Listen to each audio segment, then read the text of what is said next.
Yeah, it was good. Yo. Shit,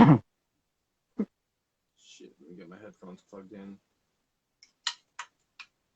You get a new cut? Here, I Or thought I was just ready, and then I'm all scrambling to get the headphones. yeah, you good, man. How you been? Been all right. How about yourself? You get a new Not cut, or am bad, I not just bad. Let me turn it up a little bit. You're kind of what's quiet, going to on be with Area honest. 354? Say that What's again. up? I said, say what you just said again. I said you're kind of quiet. Oh, am I? Oh, there we go. That's better. I just had to twist this thing. Okay. I don't know. Maybe I was talking kind of soft at the beginning. Sometimes I'll be like that. Like sometimes I'll notice, um, like especially when I'll be listening back to podcasts or if I'm listening back to like some video I made or whatever. What's good? What's good, Hmm. everybody?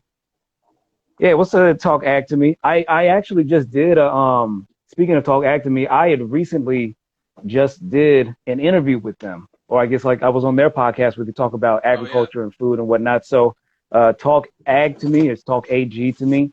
And yeah, I'll probably repost that to my story too. What's Nice. good? What's good? Everybody else who's joining us. This is the first time we chatted in a minute too. Last time we had exchange, we kept trying to have develop ideas for like doing launching a podcast Yeah. in a different vein. And we just can't even get past the title. The thing is I'm still down. The thing is I'm still down to do that. I just think that um, we're gonna have to work out the the format Logistics. and everything. And like I said, I have no problem meeting up at times, but it's like, as you know, I just recently recovered from COVID. I just got back to work, I'm Oh saying, the yeah. past couple of days. And so it's like, it's not that I don't have a problem, meeting up in person on occasion, but I do think that like, um, what I'm saying, doing things remotely is still going to have to be a more sensible option, what I'm Yeah. saying, Yeah. for that, it's still a very real, ongoing thing. Cases are down and whatnot, but it's like, you got to remember, there are places that only have like double digit cases of infections and deaths and whatnot, right? We're back down relatively to just over like 2,500 deaths per day still. So it's still Wow. fucking Yeah. it's still fucking ridiculous, and that's for countries as big as like um and that's for countries as big as like China, um to countries as small as South Korea and New Zealand, you know. Yeah. I So have kind of stopped paying attention to COVID news, not because I'm like an anti-masker or anything, but just because it's like, I don't know. I'm gonna live my life. I'm I kind of don't pay attention to the news all that much, except for um like I pretty regularly listen to secular talk, and honestly, I get a lot of my news from you, man. Like mhm, just you post a lot. I see like I try to keep up a little bit just so I can not be completely ignorant. But mhm. other than that, like, yeah, I don't watch TV really, except for Seinfeld, which we were just talking about. Yeah. Oh, I don't watch TV at all. It's just that I'm in the news source in the news sources that I get are not like, sometimes it'll be mainstream, sources and shit like a CNN or whatever. But Hmm. a lot of my shit comes from a lot of people I focus on are like people who are like organizers or people whom are like, smaller, lesser known politicians, in addition to the, Hmm. the more well known politicians, um, and independent media sources, non mainstream sources and whatnot. Usually, saying on the left was good, Adore Panda. Um, or do you do it like Adore Panda? I think it's probably just Adore Panda. Unless you just have this random like fascination with the French. But that was kind of a sidebar between me and but thanks to everybody. What's going on, everybody? Join. What's going on? What's going on, Matt? It is an adorable username. Yeah.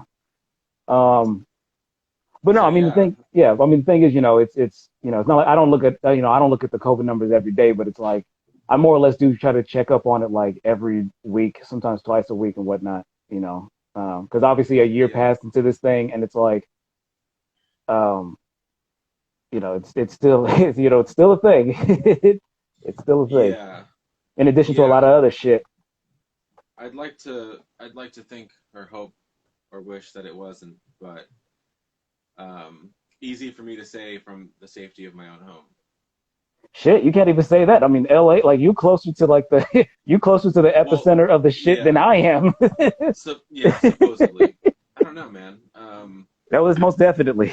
I actually I actually did go out to eat today. I went to a place that they have like outdoor seating, but Hmm. it was nice to pretend it was all over for a moment. But Oh, of course. You know, yeah, one of the things that I was one of the things that I was thinking about in my mind is, sometimes we lean into escapism too much, right? And we don't try to deal with reality too much. And then there are other times, and that can be unhealthy for, reasons that should be obvious. But we also don't think about, or at least one thing that I wasn't had in my mind was the problems that come from denying escapism or denying yourself the ability to, mm-hmm. not focus on reality and whatnot. Because, Yeah, no matter what kind of information you're taking in, yeah, it's stimulating and whatnot, but it's like you also need that rest period.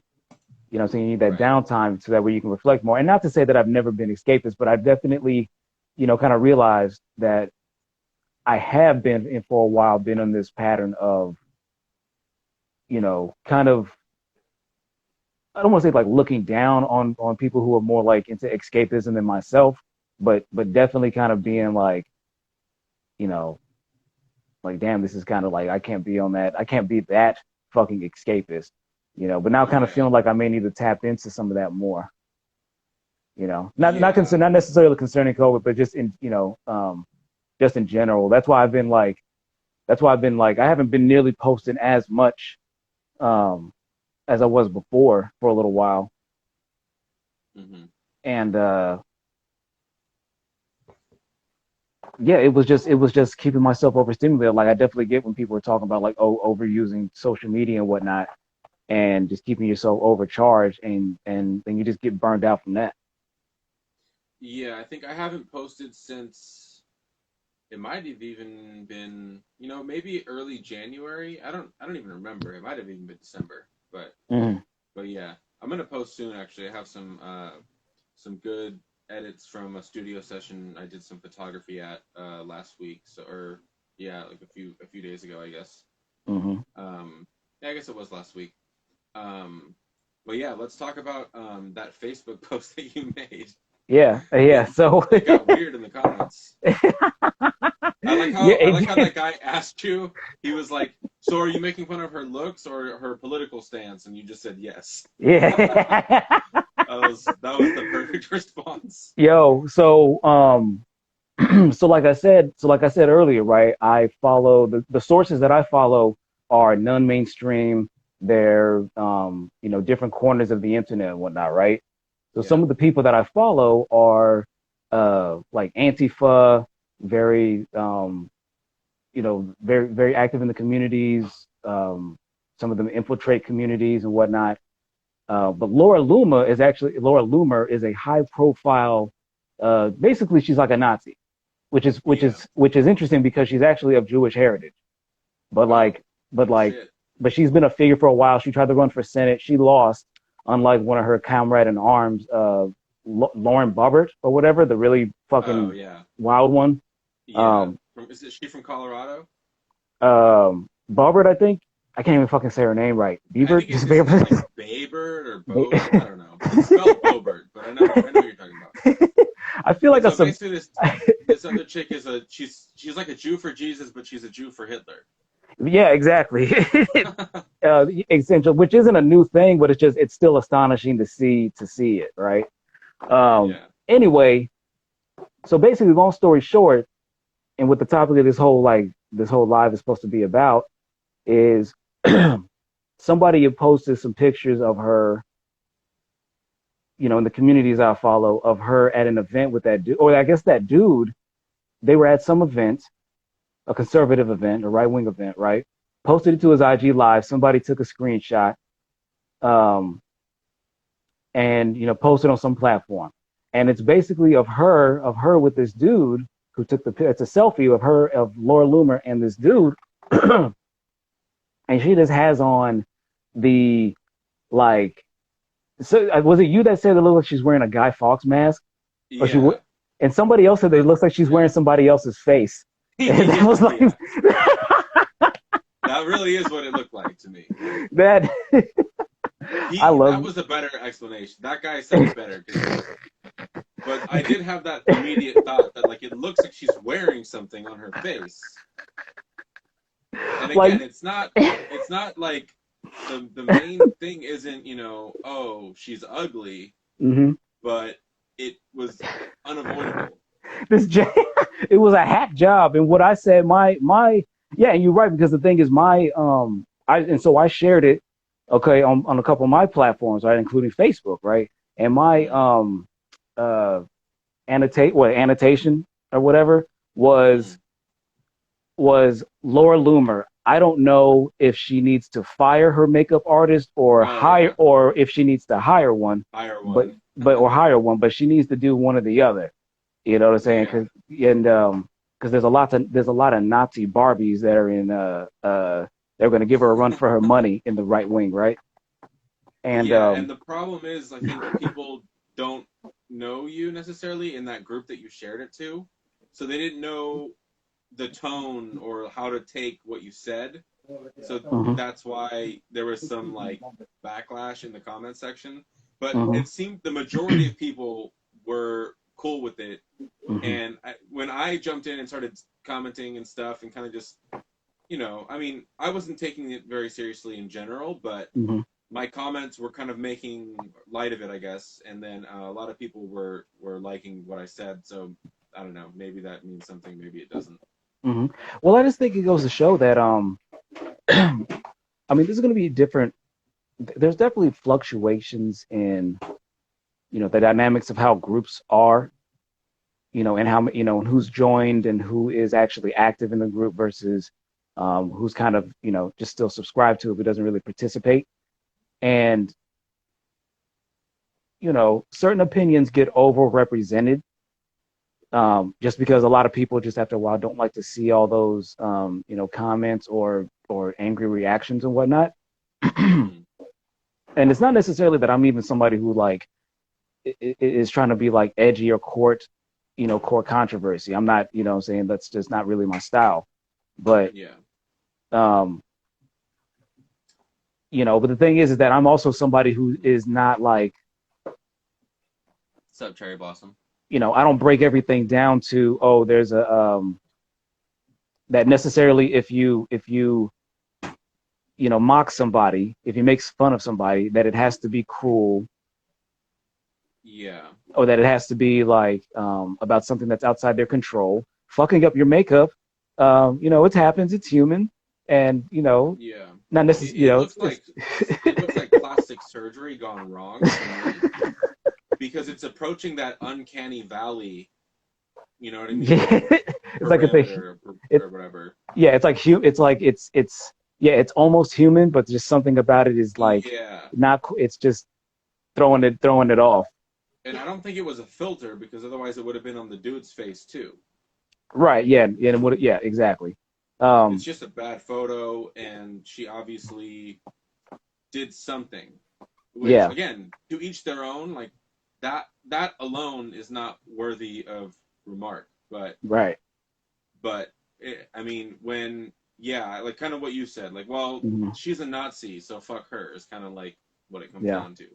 But also, I got to be honest. I'm like, I was just thinking, but like, what if AOC had done the same thing? Like, what if she really botched? What if her makeup was really botched? Oh, but, they would have gone to town. Exactly. But the thing is that like, it would have all been in the same spirit, right? Because the caption was just about, what my remarks were just like, hey, was just basically, hey, the makeup is bad. You either need to hire a makeup artist, like stop doing your own shit, or the person who is doing your shit, fire they ass. Because like in either scenario, because the thing is that same spirit could apply across the board, but it's like because of the association of the moralizing or whatnot, right? Yeah, exactly. They would have like come down on my ass. You know, not all of them, Yeah. because there are definitely some people on the left and whatnot who don't like AOC, for different reasons. But she's definitely far more popular than fucking Laura Loomer. Yeah. My whole thing with I guess online comment sections and stuff like that, when people are like uh, getting up in arms about one person's use of whatever type of language, it's like, dude, this is the internet. Like, how are you gonna tell somebody what to or not to say? You know what I Mm-hmm. mean? Like, it just gets Mm-hmm. very virtue signally because like none of us really have a stake in the game. Plus, it's a progressive Facebook group. We obviously all agree to a certain extent. And what I thought was going on, I didn't even know that you had written that caption. I thought that you had just Oh, shared something somebody else wrote. yeah. But I mean, obviously there were screenshots of the social media posts, Mm-hmm. and then and then your caption, whatever. But Mm-hmm. yeah, I don't know. I just don't get that. And did you see? I don't know if you saw. Were you at work or something? Because like shit was Mm. kind of going down in there for a while. Like I was in there just like Well, shit. The responding thing. to. I mean, the thing is, that was the first post in a long time that it generated a lot of that I made that generated that kind of attention, and Yeah, I it's funky when there's more comments than likes or than reactions. reactions at all. No, I mean that's here's my thing is that like I'm somebody who this is what I've always been about. I like even before social media as a kid, I am somebody who just likes to ask questions. I'm somebody that likes to argue. I am somebody that likes to hear different opinions and everything, right? So really the Mm-hmm. comment section is just the modern expression, the digital expression you could say of what I'm already about. So it's like, of course, I always keep in mind the way in which something can be wrong or not be wrong, but I always think about the way in which something can be received glowingly in a positive way and in a negative way. I just was not, um, yeah, I was, but it's just, when you actually see but then you have to actually see the results and whatnot. And I saw it and I was just like, oh, like, but I love that though. I don't mind the Yeah, fact, it doesn't bother me that people are expressing their differences of opinion and whatnot, because the thing is, really what it's about is, you got to base every situation on its own. Everything is essentially a case by case basis. You know what I'm saying? yeah, Because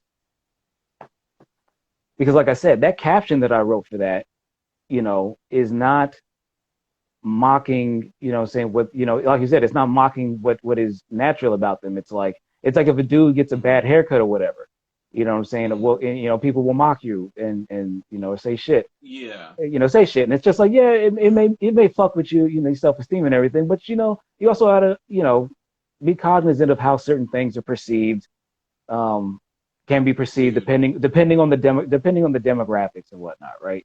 That's Yeah, that's just the thing. And um, even though I didn't give any details about some of her fringe opinions and whatnot, it's because I wanted to just be in a moment of lightheartedness and make a joke that I thought could apply in different situations. You know. and also it's like that's the thing about a joke is you sometimes you can say something and you don't necessarily mean it or it doesn't necessarily reflect your complete and total inner feelings about something or inner monologue or whatever. And Mm-hmm. so at a certain point you just got to either laugh or not laugh if you don't find it funny. Mm-hmm. But to like go like did you see somebody yeah, one guy commented, I don't remember his name, like I think You his don't need name to was say David. we don't say the name. Yeah, he basically was like, "Oh, so you're making fun of her appearance, like not cool type of thing." Right. And or Right. no, he goes, he basically said, "Can we not make fun of her appearance?" And then some Mm-hmm. other guy leaves. All he did was responded with a GIF, and it was Arnold saying "No chance." Oh I don't wait, know who no, that's I from. didn't. Oh, I didn't make that GIF. I didn't post. No, I didn't reply that GIF. no, somebody else did. Yeah, yeah, And yeah, then so this guy named Jake's response, he just goes, "No chance." Just all he did was leave a GIF, yeah, yeah, and yeah. then the guy who the original commenter goes, "Typical incel," and he starts calling him an incel, and goes, all he I was like, wait, so we're not allowed to make fun of people, but then you're gonna call him an incel for leaving a gift? Like, what? It's not even that, because the thing is, it's not like incel isn't a real thing, but it's just like, how do you jump from them Yeah. sharing a fucking Arnold gift to share Yeah, so I incel? jumped in there and I started defending him. I said, wait. So we're not allowed to make fun of someone's appearance, but then you immediately turn to making fun of someone's ability to have sex. Like, I don't see the first off, they're demonstrably unrelated, and second off, Right, exactly. that's totally That's hypocritical. Yeah, and then he goes, no, he goes, actually, that's not the same thing at all, because one, you're making fun of someone's appearance, Mhm. and whereas I was making fun, or I'm attacking his behavior. Yeah. But it's like, behavior, he left a GIF. Hmm. He didn't say anything. He didn't, you know what I mean? You don't know how this person feels or thinks at all. There, and he clearly was joking because it's a silly GIF. Hmm. And yeah, we proceeded to bicker for a while until eventually I was like, look, dude, this is just Hmm. recreational for me. Like, I don't Yeah. really care. You Hmm. can call him an incel if you want. I'm just going to tell you that makes no sense. Yeah. Exactly. Uh, Yeah. What's going yeah. on, little booty? Hashtag little booties matter. Little Beauty. Oh, is it? Little Oh, Beauty. sorry. Yeah. She's well, cool. either She's cool. well, either way, both apply. Yeah. Both sentiments apply. Yeah. I mean, yeah. I mean, like I said, normally because normally I am one to jump in, but this is one of the, but that was one of the, moments when I was just like, I know what here's the thing.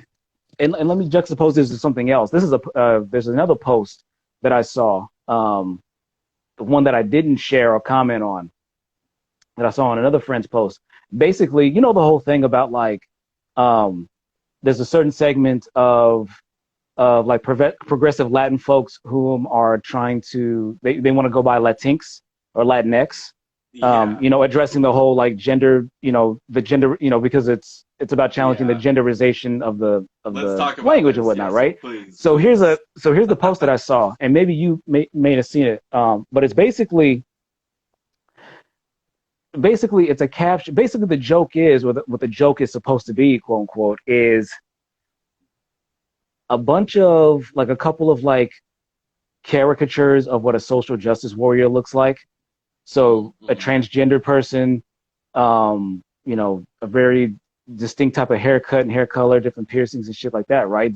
Features that are associated with people who are like, caricatures of progressive leftists and whatnot. What's going on, I am Gels? Yeah. Right? And, but they're really nasty caricatures, right? Like really like disrespectful shit, like meant to obviously make fun of the imagery of them, right? And then on the other side of it, I'll just have to send this to you later, but on the other side of it This is a meme? this is a meme. And so it has these really bad caricatures, right, of like white passing Latin people, right? And with very obvious like grooming and expressions of like gender fluidity and sexual body. Basically they're supposed to be like caricatures of the progressive left and shit, right? And Okay. they're saying, and they're greeting, and they're supposed to be greeting other members of the Latin community, and the progressive ones are addressing them as, oh, what's going on, our Latinx friends, and the fucking other people in the Latin groups are all telling them basically in unison to shut the fuck up, and we don't like identify with you, Yeah. which it's like on one hand, and this is a good juxtaposition with my post, or not a good juxtaposition, but this is a different like example of the thing being opposite, right? Is while, yeah, it may be a small number of people who, saying are trying to encourage that thing about Latinx and Latinx and whatnot. It's like, I appreciate people having different forms of expression and the different, saying philosophy of it, because every, language, because every form of expression and language and whatnot has had a specific philosophy that helped develop it. You know what I'm saying? So it's like, I'm not bothered by new ideas or new iterations on the shit. That's all. I mean, that's all any of this stuff is. Slang changes and whatnot. That's a different way on how we express certain, shit. It's always changing anyway. Yeah. Um, Can I cut in right here and tell well, you well, hold on, what's? because I'm trying. Well, hold on, because I'm Oh, trying to okay. make the My because bad. I'm trying to make a point of like of I'm trying to make. Yeah, hold on a second. So Okay. so on one hand, while I do appreciate, it's like I recognize that and that that's a small number of people, and that there's going to be a certain backlash from other members of the community that think it's kind of silly and whatnot, whether they be the majority or the minority. But then I also kind of noticed, taking into heart the fact that some people were saying that, oh, that this encourages I'm just, yeah, because again, I'm gonna just have to send it. Matter of fact, I'm gonna just send this shit to you now. If I hopefully I can find it. Okay. I'm gonna look something But up as well, but I'm listening. I yeah, have yeah, yeah. headphones. But anyway, some people were mentioning the fact that, oh, that this is like transphobic, right? And so other people were having the reactions of like, oh, it's just a joke, let it go, and everything. But one of the top comments under that whole thread of that meme was, oh, fuck these people, they're gonna get the glizzy and shit. And somebody was like, wait, what are you saying? And what they were like, wait, what are you saying? And or oh no, he said they're gonna get the Thule, right? And then somebody was like, Okay. wait, he's like, wait, what are you saying? And they were like, and then um he basically said it in more clear terms that I will shoot one of these fucking if one of these goofy ass Latin people that wants to go by LatinX and mentions that shit, I'm gonna fucking shoot them.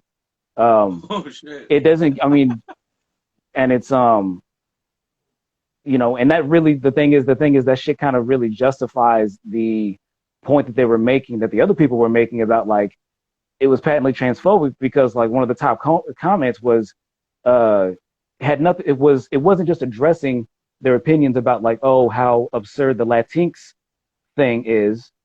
It was Mhm. saying that I will commit violence and shoot this person who Yeah. chooses to express themselves a certain way, Yeah. That's which is crossing just the line. which is beyond the fucking pale and shit, right? But the thing is Yeah. that like we also know that trans people in real life and shit do saying get treated like that, and Yeah. so so just a juxtaposition of my post earlier of like, oh, it's just a joke. I'm not mocking her quote unquote normal appearance or whatnot, right? I just Mhm. noticing the fact that this is not the most the most like what the fuck, what's the term am I fucking looking for? This is not the best portrayal of herself, Okay. right? Yeah. Yeah. Whatever their views are, whatever somebody's cultural political views are, notice somebody has a bad haircut, notice somebody doesn't have Hey, real the quick, best makeup. Yeah. you should have Mm. Stanley James on your show sometime. This dude's legit.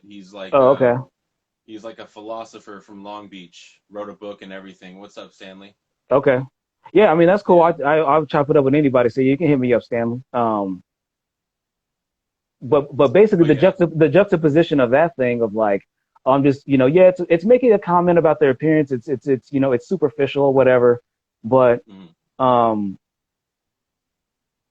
I feel like there has to be a certain amount of room for that, and then also having the sensitivity to notice that, like in that other case of that other joke, is that yeah, while even I, as somebody who like is cool with like the whole Latinx thing or Latinx thing, um, I'm also cool with other people that have rebuttals to that, saying, oh, it's silly and they don't want to do it. I can respect both sides of that opinion, but I can't, but the thing is, when I think about that caricature of the Latinx people, and how it immediately brought out a lot of transphobic reactions. That person, that wasn't the only one, but his was like the most explicit.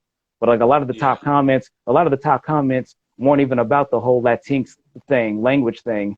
They were more so just about fuck these people. I would fucking fuck these people up. Yeah. You know, Obviously, that dude has problems to a certain extent.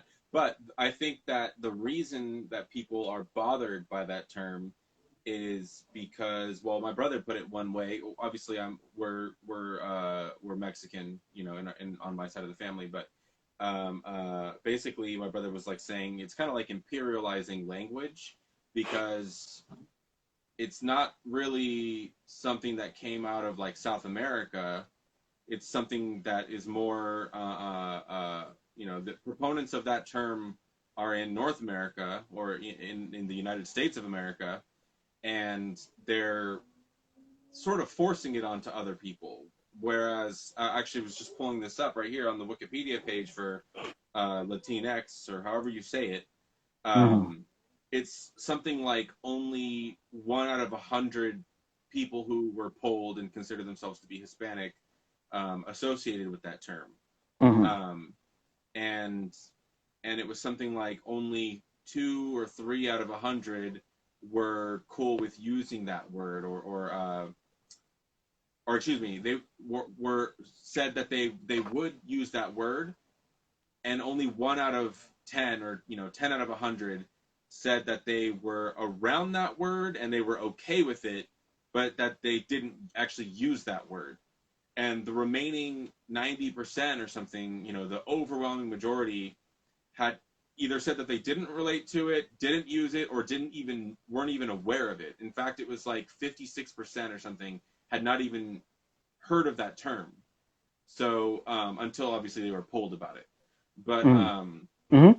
so Right. yeah, like that sort of thing is interesting to me, and also it's, I think one of the ways that I put it. Well, did you see that post that I made on Facebook? I made it pretty clear where I stand on it. I said, I think I just one day I heard someone using it. Mm-hmm. I think I heard someone on CNN use that term, and I was Mm-hmm. just like, again, I'm cool with bending language. All that is fine. But Mm-hmm. it was weird the way that he used it. So I just went on Facebook and I just said, please stop saying Latinx. That's Mm-hmm. all I put. Mm-hmm. And it's one of my most liked or reacted to Facebook posts in a Mm-hmm. while. Like, but yeah, so in the comments, obviously people were discussing it. And one of the things that I said is like, pretty much like, look, no one uses this term. No one seriously uses this term. Mm-hmm. And there's no real need to come up with an inoffensive version of an inoffensive word, because you Mm-hmm. can either say Latino or Latina or Latinos Mm-hmm. or Latin or Hispanic. There's a million words that are perfectly acceptable, and no one, had a problem with it necessarily.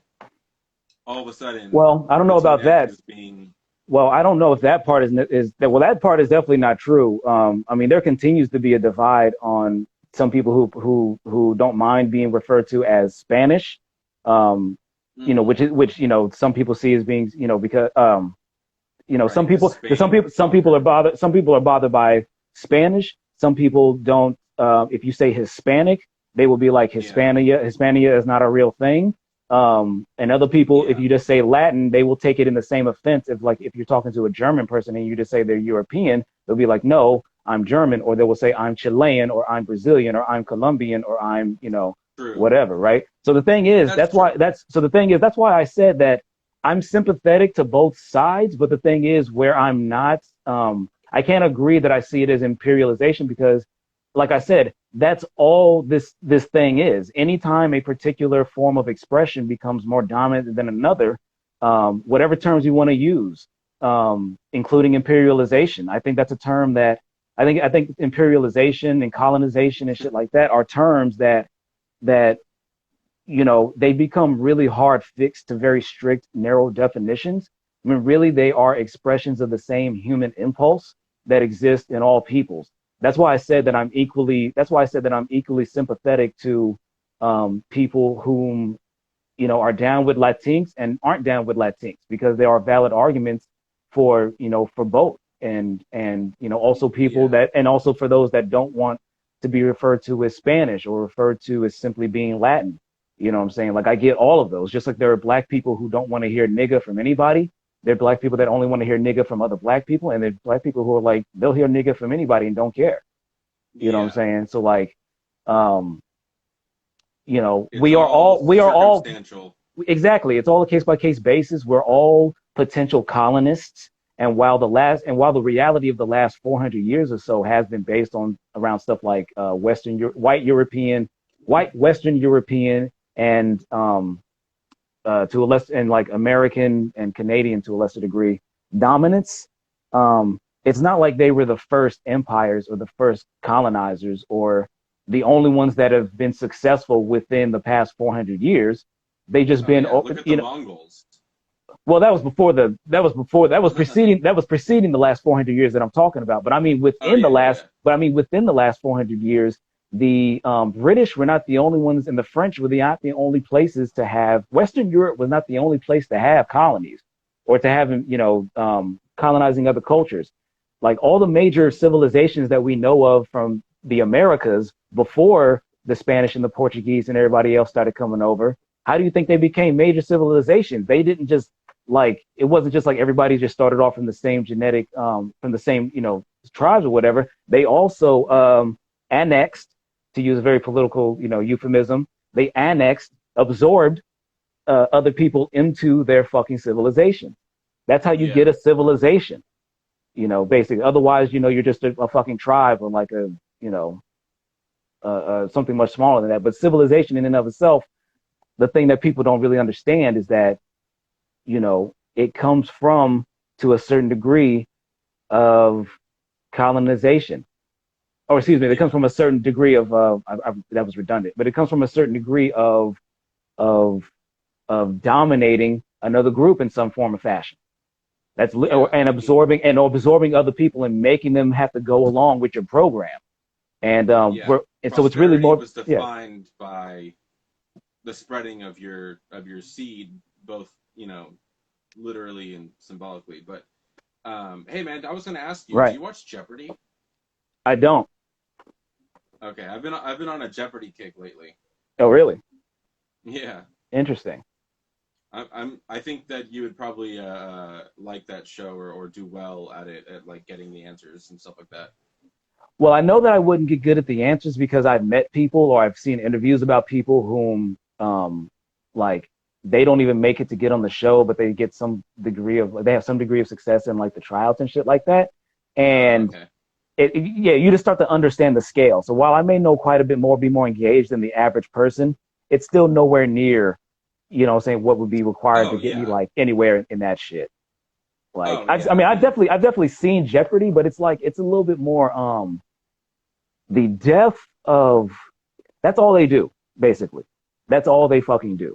And as much as I post and make content and everything, um, I still do plenty of other shit, you know.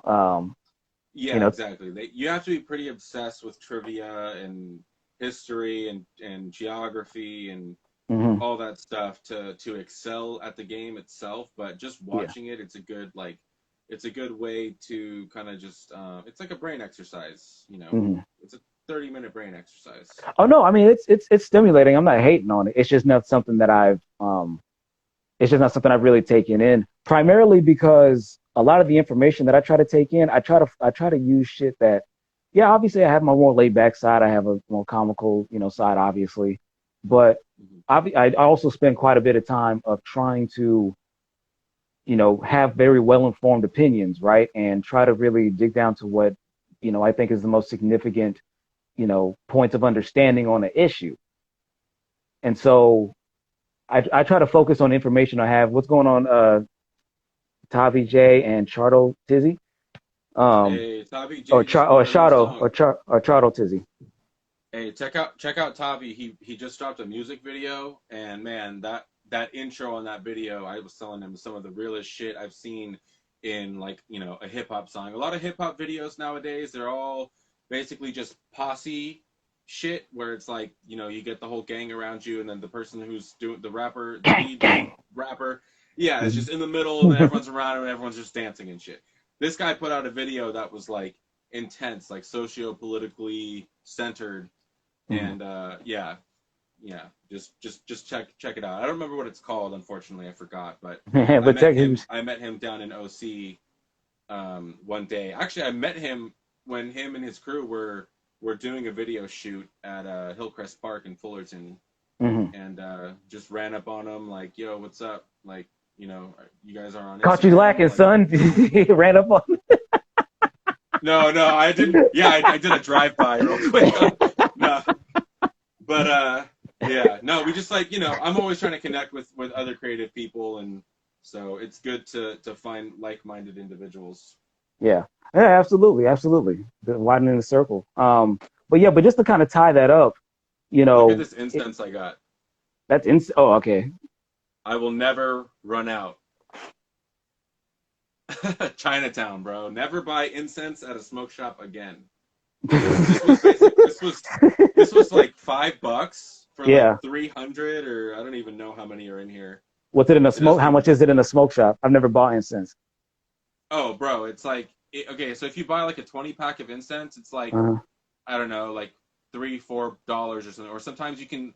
Sometimes you find good spots where they let you pick and choose, and you can basically fill a bag for like $2. But Yeah. you're gonna walk out of there with 20 to 30 pieces. $5 for a brick. Like Yeah. I'm literally A never brick. gonna run out. Got a brick of that work, son. Yeah. um, Hell Yeah. yeah. Well, just to kind of wrap a bow on all that shit, there's a time and a place for different things, and while a lot of this shit feels like an overcorrection, right? Like some of this shit feels like an Mhm. overcorrection because obviously the concern that people had. LatinX. Well, for both. So yeah, I'll tie both of those up real quick. So Okay. Okay. obvious. So there's a genuine concern, right? For and there's a genuine case for uh, uh of people like yeah recognizing the fact that we are superficial creatures concerned with aesthetics and looks and whatnot. However, people should not be tortured. People do get bullied and harassed beyond um, saying what is acceptable and shit. And we shouldn't saying be looking to promote that. And the people and most of the people who post, I think you were the only one in there that actually like knows me to some degree. You know that I'm not Mhm. normally somebody who talks about people in that manner. Yeah. I don't normally focus on people's looks and whatnot. I focus on the things they say and what they do and the the ideas that they support.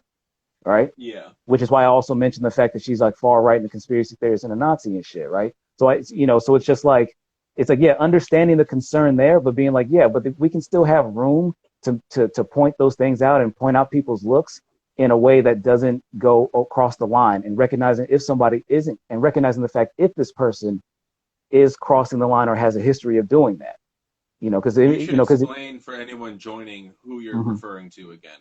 Oh, there's this far right conspiracy theorist. So basically, she's a Nazi of Jewish heritage. Her name is Laura Loomer, and she's mostly a social media figure. She tried to become a politician and lost, fortunately. But she there was a recent photo of her taken of her and another person. She took a selfie with this dude, and she just had a really bad makeup job. It was just a bad job, and I basically made a joke that um, at her expense that I don't know if she needs to hire a new makeup artist or fire the one that she has and replace them, but she's got to do something. Um, It's which is still a funny joke. to me. It's funny to me, because I feel like it's a joke that, and it's, you know, yeah, I'm not gonna rehash that. I'm gonna post this video up later, so then if people want to retrace that shit, they can. But anyway, yeah, So and I don't have I basically, don't if I don't have a history I don't have a history of doing that, and it's not something that I think that is completely off the bar, because if AOC, for instance, would have done the same thing, or Nancy Pelosi, it's like the yeah, joke could still apply. It was just a bad makeup job, or it's just an unflattering picture, you know what I'm saying, taken, yeah. or whatever. It's like, and Oh, dude, that happens, right? And then for the this Latinx, and reminds oh yeah, me go ahead. of. No, I was gonna say this reminds me of two things that Kyle Quincy covered recently. Mm-hmm. One was the guy on Twitter who said that um, he basically he was like this shampoo company needs to make it more clear when like I didn't realize I was using dog shampoo for like 2 months or something like that. I saw that. I So remember this that guy, shit. Yeah, that was like a yeah, month and then ago or everyone was something. like, bro, there's a dog on the cover of the shampoo. Yeah, And he was on Fox News saying that I was canceled and all this bullshit. yeah. He's like, nah, So that nigga, was you just got mocked a yeah, little bit, for yeah. And then the other one is Newsmax, or was it One American News? One of them was saying basically that Joe Biden's dog didn't look presidential enough. yeah, So yeah, it's yeah, yeah, like, yeah, yeah, yeah. trust me, these right Clown wing shit. conservatives, they don't understand the notion of common decency. So we can poke fun a little bit when somebody looks like shit, Hmm. and they're posing whatever at a convention for losers. But at the same time, it's like we also have to make sure that we keep room open to if we do that to somebody on the left, that we don't see it as like you're betraying the fucking tribe to go into that tribal shit, right? Because when you go into like the Latinx example, right, where it gets far more serious, and you have people who are openly expressing not just disagreement with a position on like gender norm or gender expression and Latin or excuse me and language expression. It is also an expression of willingness and desire to commit violence to people whom are expressing in a way that you don't fucking condone, which is unacceptable. And the thing is that obviously that's a genuine fear as well, because sometimes certain jokes or certain ways in which you mock somebody does reinforce those kind of stereotypes or caricatures, and which do really bring on violence. Nobody's really going out and committing violence against people if they have a bad haircut, or if they just say something that's kind of stupid. If they just say something that makes them look a little misinformed or ignorant, people will mock you, but like people aren't coming up to like shoot you or stab you or kidnap you and all that kind of shit, right? But there are definitely people whom that are usually associated with using terms like tinks, or having again, I got to find the pictures and to show them to you, because once you see it, I'm sure that you would go that this is really just a very negative caricature of what progressive people look like. They seem to think that anybody who's left and progressive looks like a non-binary, saying genderqueer, trans person, which is nothing wrong with that. That's a real, that's a real thing too. It's a minority, but it's a real fucking thing that exists too. And once you see that and being like that the comments that people come up with are about like, fuck these people up, shoot them, or do harm to them and everything. It's like, this is, that's why, it's all relative. You got to look at every situation, on a case by case basis. And it's like, it's like, I'm willing, right. got to plug the podcast and everything. But no, but that's those people are probably a number of things. One, kids, children, right? A lot of people online, they don't know that, like they might regret, that person might regret having said that in maybe 3-4 years or something when he grows the fuck up. But also a lot of those people are from gang communities or something like that, or they're raised in gang culture. So talking about fucking people up is like, it doesn't excuse it, but I'm just saying like it's normalized. It's normal in that normal in that community, in the subculture, right? And not even necessarily in well, you say gangster. I mean, and a lot, and gangsterism. People romanticizing gangsterism and everything is something true, like throughout history, forever, across the board. Which is so funny, of course, because the irony is you would never want any of that shit to happen to you or anybody you care about or do business with and everything. And yet we still glorify it. But but no, but go on. I was thinking about recently too is like. It's not really fully related to what we're talking about exactly, but that's all good. Did you want to finish up any points on that? Because I basically said what I wanted to say on it, and we can move on to something else. I was just gonna say that because I come from a Mexican family. I come from I have uncles and cousins who were in gangs and in and out of prison and whatnot. So, but with that being said, there is like a very a loving familial culture that ties in with that, where even if you come from a gang background or your family around you is surrounded by that, an element of that is self-protection. And those people didn't, the cops weren't going into those neighborhoods. That's why gangs formed, because they couldn't call 911 and etc. So even though there is like a comfortability and familiarity with violence and violent language and terminologies and stuff like that, in a weird way, it's rooted in a love for your family and your family friends. So there's a weird dichotomy there of like, we'll fuck you up and shit, but it's like, it's because like if you're threatening my homie or you're threatening my hyena or something like that. So it's very weird how that those extremes tie together. Right. Well, the thing is, you also got to remember is that like, while, for that in that particular lifestyle and whatnot, that is for the people whose for people who have that dynamic in their life, right, or their family and everything. Oh, that I had the burp there. It's gonna sneak up on me later, and I'm gonna vomit a little bit in my back of my mouth. But anyway, what I'm trying to for the people who are surrounded by that. Sorry, yeah, but for the people who do have that presence in their life, right? No human being is solely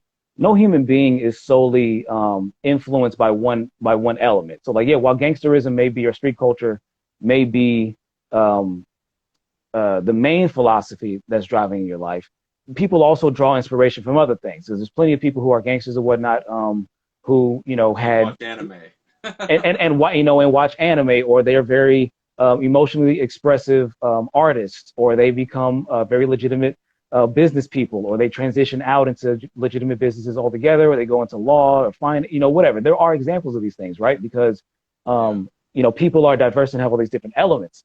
So when it comes to like, yeah, the willingness to use violence and how it's normalized and everything, that we got to be careful that we don't just accept that as like, that means that like, oh, they don't know any better, or that's okay. Because because then it's like, okay, what exactly are you defending yourself from? Are you defending yourself from, quote unquote, the ops, or somebody trying to run up on you? Or are you the bully in the situation and just fucking with somebody else who's just not a part of your thing? You know what I'm saying? Because the overwhelming majority of people are not from your family or your block or your whatever, your shit and everything, right? And you can't just, it's not really acceptable. Or I don't want. See, that's why I stay strapped, homie. That's why I don't fuck around. I got this in Chinatown for like $20. You paid $20? That's an airsoft gun? It's an airsoft, yeah. Airsoft, yeah. But basically, we gotta also, have that pushback, because at the end of the day, while as much as we romanticize the street life and gangsterism and everything, the reason why the vast majority of people don't do it, and why a lot of people want to get out of that life in the first place, is all the death and fucking destruction and the shit that comes along with it. Yeah, the cops do fuck with people for no reason sometimes. But also sometimes they do be stopping motherfuckers that really are up to some shit. Some motherfuckers some people didn't do nothing, but some. In that one song. Yeah, go ahead. I was gonna say, it's like what Kendrick said in that one song on I think it's Section 80. He says a real gangster is either dead or in jail, or somewhere at the top getting real money, something like that. So it's right. Like, if you're a real gangster, either you're dead or you're behind bars, or you got out of the game because you made enough money to set yourself up to be free of that shit. Right, exactly. You kind of have to buy your own freedom in a certain way. You kind of have to buy your way out of a situation. It's like, Cream, cash rules everything around me. That's low key, that slogan is probably the biggest truism about the fucking world that we live in, that you that your money will buy you freedom. It's just a matter of how much can you get of it and get separated from that shit in time, because or your debt will enslave you. Or your debt will enslave you, because the streets are not the only fucking trap. You know what I'm saying? Like the fucking block is not the only fucking trap. For a lot of people, they're discovering that the home that they bought or inherited was a fucking trap, or the job, the career that they've been working all their life and their energy and their mental focus into was a fucking trap. I thought you were saying like in the trap, like a trap house. I was like, oh, bro, Morgan Stanley is the biggest trap house on the planet. Right?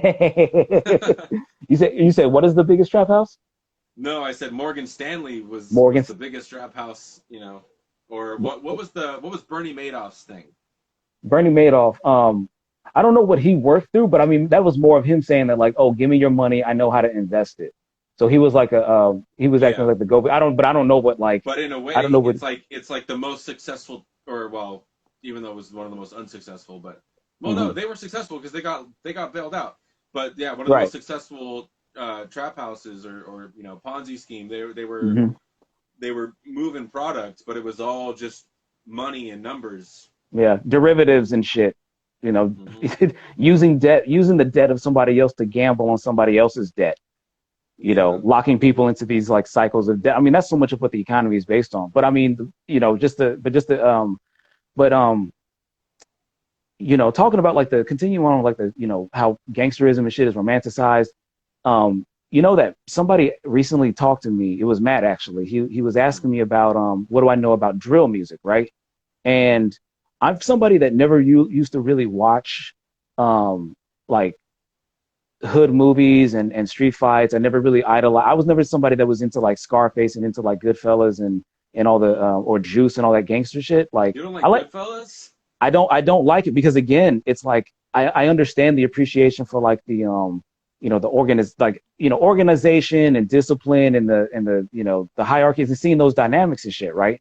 But ultimately, you got to remember that all of these groups, while they Hey, it's legitimately, almost 11:30, just so you oh, know. oh yeah, I mean I'm cool. I don't know if you got to go get off soon. I don't need to go, but I'm just telling you the hour's gonna be up or whatever. I'm down to like go Oh, another hour after this if you oh, want. dude, you know what? I don't know how long ago they changed it, but I remember I Mm. was actually doing an IG live once, and I realized I went over an hour, so they changed Oh, it. cool. It's yeah, so Oh, I don't know. You there know, you go. it may have been like this for like 6 months, and my goofy ass just didn't know. But you know, but but but yeah, I Yeah, was you said somebody. you're not that into Goodfellas. I never I never idolized the streets and gangster culture and everything, any expression See, of it. I idolize the cinematographers, so I don't really care about the mafioso shit as much as Yeah, like, damn, Scorsese made a damn good film. right, right.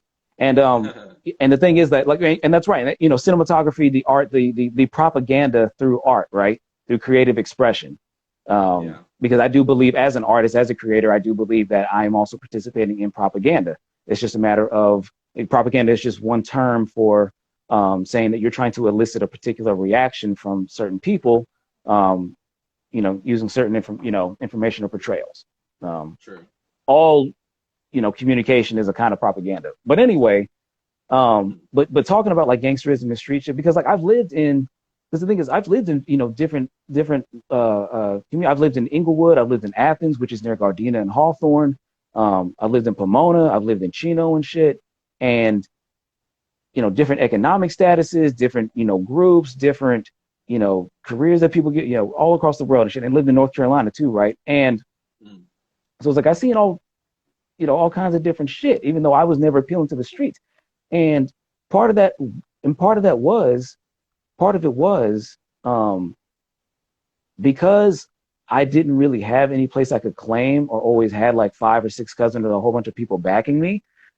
It always scared the shit out of me that there was an idea of this organization that was even worse than the police or that could work in a way with even less oversight than the police or the government. Because sometimes you'll win from the fucking government or the corporations or police and everything. Doesn't Right. happen, usually, but it can happen, right? But against your local gang, against a mafia and shit like that, it's like Yeah. if you don't have an equal number, if you don't have anybody who's willing to go to bat for you, you're fucked. You're at their mercy. That's why to this Yeah. day in like southern Italy, where it's not the Cosa Nostra, they've been defunct because they got too flagrant. They was like blowing up cops and blowing up politicians and shit, and they went hard on their ass. But some other mafia came and replaced them. I forget their name though. But Mm. southern Italy is still largely in the pocket of the main mafia organization. Wow. And guess what it is? It's the same dynamic of a certain sector of Italians exploiting and intimidating and using violence against other Italians. You know what I'm Yeah. saying? And this is the same dynamic that plays out at the corporate level, either at a Morgan Stanley, they'll fuck over anybody in the world, or Raytheon, say manufacturing the rockets and different systems for launching rockets and missiles and shit, right? Mm. To your local fucking street gang that's just claiming a little small block and will just bang on anybody, as they say, that just isn't repping they set. Mm. Because they're still, black gangs are mostly fucking over other black people in the same communities that don't have the, ability to protect themselves or get retaliation in the same way, you know, Yeah. at least not without bringing themselves into the fold of the underworld, um, which is something that also happens all the damn time, Yeah. you know? Man, if we could all just organize, which we could have a third party or something, or I mean, but the thing is, that's not going to stop it. it's never gonna happen. But Because the thing is, we still have that, again, it's that obsession with, you can still be the bullied want to become the bullies, right? So a lot of Yeah. people, you know, or another saying, hurt people, right? And you know, I kind of feel like in another way, like you know, talking about like overcorrections in what norms that we promote and whatnot. There's been an overcorrection to some degree of and I noticed this amongst like the progressives and shit, and it's and lefties and whatnot. And it's one of the things I don't like about leftism and whatnot is the take on guns.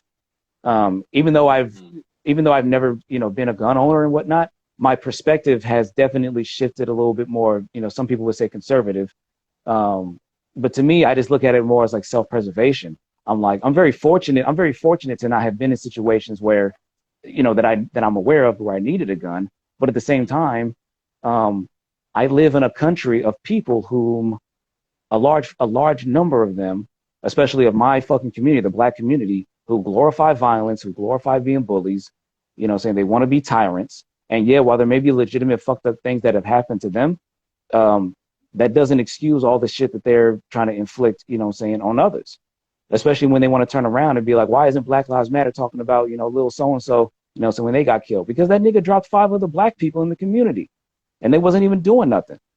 You know what I'm saying? Yeah. Yeah.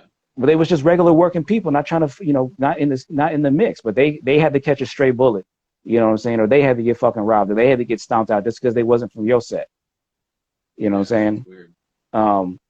And again, it's a dynamic that plays out in every community and shit, but it's just like, you know, yeah, a lot of like catching up, like, even though not watching the movie so much, but like watching the interviews of different street people, looking at the different stories, listening to the music and shit, like listening to the drill scene that's been popping off in Chicago and New York. And just, it's basically all set tripping, basically. It's all just set tripping. It's all just talking about how, yeah, we got 3 of they homies and, you know, we do all day, we just think about catching a body on this crew and you know. Like they're mythologizing. Mythologizing beefs. They're mythologizing murders and assassinations and shit. Like, yeah, and vendettas and like that, you know, that dude King Von, right? I don't know if you follow that. I don't know if you follow that story at all. A friend of mine, literally the day before he died, was like, "Oh, you should listen to King Von. Go check it out." Blah blah blah. Next morning, my phone, King Von is dead. That shit tripped me out. Yeah, but it would still. Have you listened to any of his music? A little bit, yeah. Quite a bit of it. I mean, you know, I mean, this element has always been a part of gangster music and everything, but like, stuff, right? You know, the storytelling and narratives and stuff, but like, there's always been that haziness of not really knowing who really was, you know, putting in work, as they say, or not, right? Or how, you know, or how much somebody really did. Somebody could be saying that they was the kingpin and only got caught once, you know, or only got, you know, went to jail once or something like that, and build their whole fucking mythology around that, where some people really have caught like multiple bodies and you know, that shit. King Von is the latter category. Even though he never got, you know, even though in one of his murder cases, he the witness didn't come to the stand, because it was just another poor working, you know, saying probably black person within the community who wasn't part of a set. You know, they didn't turn up, and so that's how he got off of his one of the murder trials that he was on. But even within his music, he brags about how many people he's killed. And like, and as you follow the course of his songs, like, oh yeah, I got 3 bodies, and oh yeah, I got 5 bodies, and oh yeah, I got 7 bodies and shit. And it's just like, what the fuck? And then yeah, he gets killed. And the way, and did you see the video of and how he got killed or what led up to it? So basically, he was I think it was a hookah lounge or something. I don't know if he was coming in or coming out, but one of his ops, as they say, or somebody from a rival set, right, was there. Right, not bothering him, but they was posted up and shit, right, by a car, right. Dude's name is Quando Rondo, and Vaughn, for some reason, even though he's with a crew of people, even though he's got security guards, even though he's got a bulletproof car, right, waiting for him to take him wherever he's got to go, because he's popping off and shit, right. He's got money and everything. His shit is straight. He's under Little Dirk and everything, or rocking with Little Dirk. That's his homie. And he just goes and just starts laying hands on Quando Rondo, right? Just out of nowhere. You just see him just start to separate from his crew and go over and start, you know, socking on Rondo. Now Rondo is posted up, like I said, but he's posted up by like an SUV that's also got his homies in the fucking car, right? As you know, no more than like 2 or 3 seconds after he started socking Rondo and everything, one of his homies gets one of Quando Rondo's homies jumps out the car and fires shots and kills and shoots Vaughn. And then Vaughn, I don't know if he was dead on the scene, but he was declared dead at least by the time he got in the hospital at some point, right? Yeah. And one of the things that people were saying was like, oh, a lot of the sorry, a lot of the King Von fans, or general people were like, man, fuck, R.I.P. King Von, fuck Quando Rondo and his, crew, fuck them, let them let them out of jail, right? But and then here's the thing, right? One of the things that Quando Rondo said was, see, man, this is so fucked up about the community and shit. Is that like if the opposite thing would have happened and I would have killed and Von would have killed me, y'all would be celebrating it like he was a fucking king or something, when he was just like, he was provoking some shit that if that would have been done to any of his homies and the same thing would have happened, they would have been like self-defense. Like we was just protecting ourselves and everything. So it's hypocrisy, super fucking hypocritical. Someone who wasn't a rapper, who wasn't known, it would have just been swept under the rug. Exactly. That's the fucked up thing, right? And as a matter of fact, I think 2 other people died. I think I don't know the identity of one of them, but like one of them was one of Von's people, whom like in the aftermath. Yeah, immediately after. So like I guess he had a gun, and I don't know if it jammed or if he just missed. But as he was running away, he got shot by some I guess either undercover cops or off-duty cops, hip hop police, basically, right? Or police that were just in the area. Okay. So that was another death that happened unnecessarily because King Von chose to escalate a situation that didn't need to be escalated. That was not the time, nor the place to do that.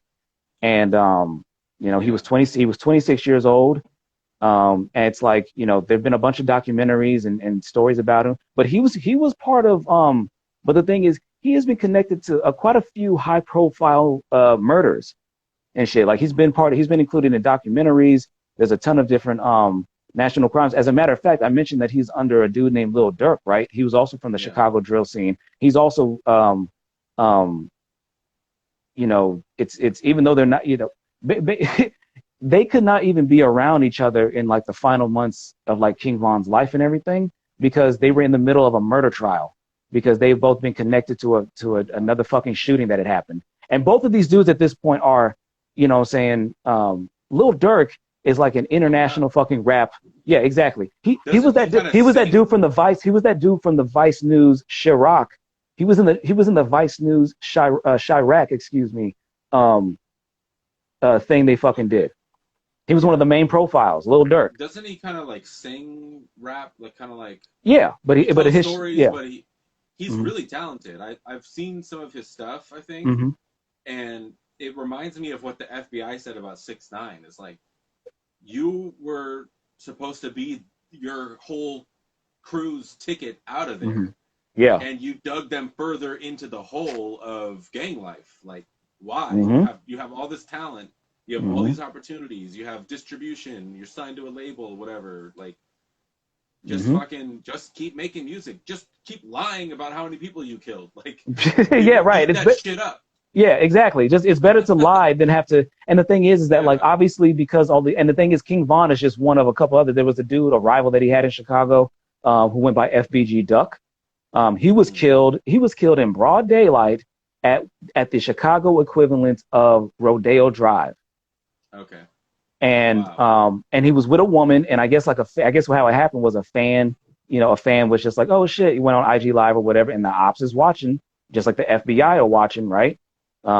Even street gangsters have gotten more sophisticated with their hustles. They have to, right? Niggas are doing reconnaissance and posting up. They ain't got shit to do. Using drones. They ain't got shit else to do. This is how they live. They ain't got a job to go to, nigga. They watch you go to your job or leave the house at least. But anyway, fuck, what was I trying to say? What was the last thing I was just talking about? How on Rodeo Drive. Equivalent. Yeah, so the Rodeo Drive equivalent in Chicago, broad daylight, and he was with a woman, and the only reason the woman didn't die is because this was a real bitch, and she had her own strap, and she pulled out and fired on them goons. and that's Oh the only shit! reason that she lived. But Wow. it's just like it's just back to back story of this, and both of these dudes were supposed to be like the next biggest thing from an area that had been, going through a lot of shit and hadn't really had a lot of success stories Yeah. in a while, and so it was like it was something that everybody could cheer for. And it's the same thing for like Pop Smoke, right? Like this nigga was, only 20 years old, and he had only had like his career was less than 2 years old. Where You was he know, from? Like Detroit or he's something? he's from New York. He's from New York. Okay. He was from New York. Yeah, I He was forget which doing part. something right. He was doing something right, and then he came all the way to Los Angeles, right? And Yeah. he made the unfortunate thing. He was at an Airbnb, and he didn't have like a bunch of people with him. He was just keeping real low key, right? And was at an Airbnb. He was showing off some recent gifts and stuff that were sent to him, right? And Royalties or something. I don't remember what the items were, but he there was also because there was notes on the package that had the address of the Airbnb.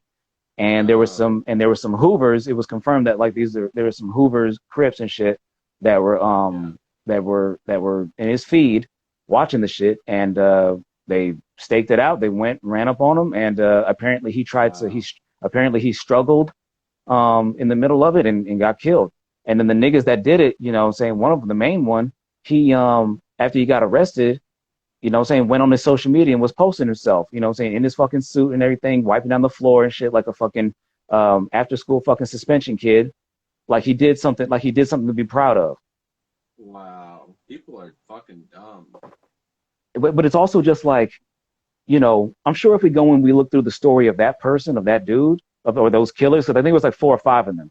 Um, Mhm. but like at least that one dude, and I'm sure there will be some trauma, and I'm sure there will be some fucked up things in his story, right? Too, right? Yeah. But again, that doesn't justify you going and just escalating this shit to fulfill this fantasy of, you know, because it'd be one thing if you just went there, just to get money, just to get the goods and everything, because then you wouldn't be posting up proud for like, yeah, I killed another dude who was coming up and everything. That's for glory, because that's Yeah. for glory amongst certain people whom eat that shit up, right? Um, There's a lot of hype behind like, oh, it's a dog eat dog world and all this shit. Like, hmm when are we gonna start teaching these kids like, rising tide raises all ships or whatever this, however the saying goes. Like, Yeah, no, that's right. That's right. That's it. That's right. Yeah, that's that's cooperation, why de-escal. Yeah. that's what drew me so much to Kendrick Lamar early on when he first came out and hmm back in like even before Good Kid, Mad City came out. I was listening to like Overly Dedicated and Section 80, Yeah. going, this guy has something going on here where the reason he's so successful, and this is what I try to tell people when I'm in the studio working with younger rappers and stuff, like, have a concept, make an hmm album, tell a story. Don't just fucking make another song, make another fucking Triple X Tentacion kind of style, like auto hmm tune, fucking trap beat bullshit. Like, Right. the reason Kendrick succeeded is because so many people could relate to that, and he was able to unite so many different cultures and types of people from different types of backgrounds and stuff, hmm even with his whole like Christian kind of like crossover, you know what I mean? The Yeah. hints of that Christian message are there. They're still obviously super positive and stuff, but hmm man, like, it reminds me of his whole Nike shoe line that people gave him shit for, or hmm it was Reebok. He has Was a it? he has a Was it? Nike shoe, but it was the Reebok shoe that he put out that was like red and blue. I'm not gonna Okay. lie, I would not have bought those shoes just based on looks Yeah. alone, but the Yeah. message behind the shoes, that was, it was a positive thing, and people gave him a lot of shit for it. And it Yeah. was like the closest thing we had seen to the truce since Tupac hmm did the whole thing, where it's like, rock the red, rock the blue, whatever you want to do, just fucking stop killing Yeah. each other. Right. No, exactly. And that's the thing again to underscore about that shit is that like, you know, um, I lived in saying like Kendrick is, born and raised in Compton, right? All his life. Born actually in Chicago, but he Oh, moved excuse me. to yeah, he moved to Compton when he was like 6 or 7. Okay, okay. So, Yeah. so mostly I would know, kind of like how 21 Savage is From technically from UK. from the UK, but like he is steeped in Atlanta culture. Atlanta gangsterism specifically, right? And that's actually a good juxtaposition because one part of the story of 21 Savage is that part of his introduction to the shit was self-preservation. He brought a gun with him to school and shit because some other niggas was bullying him.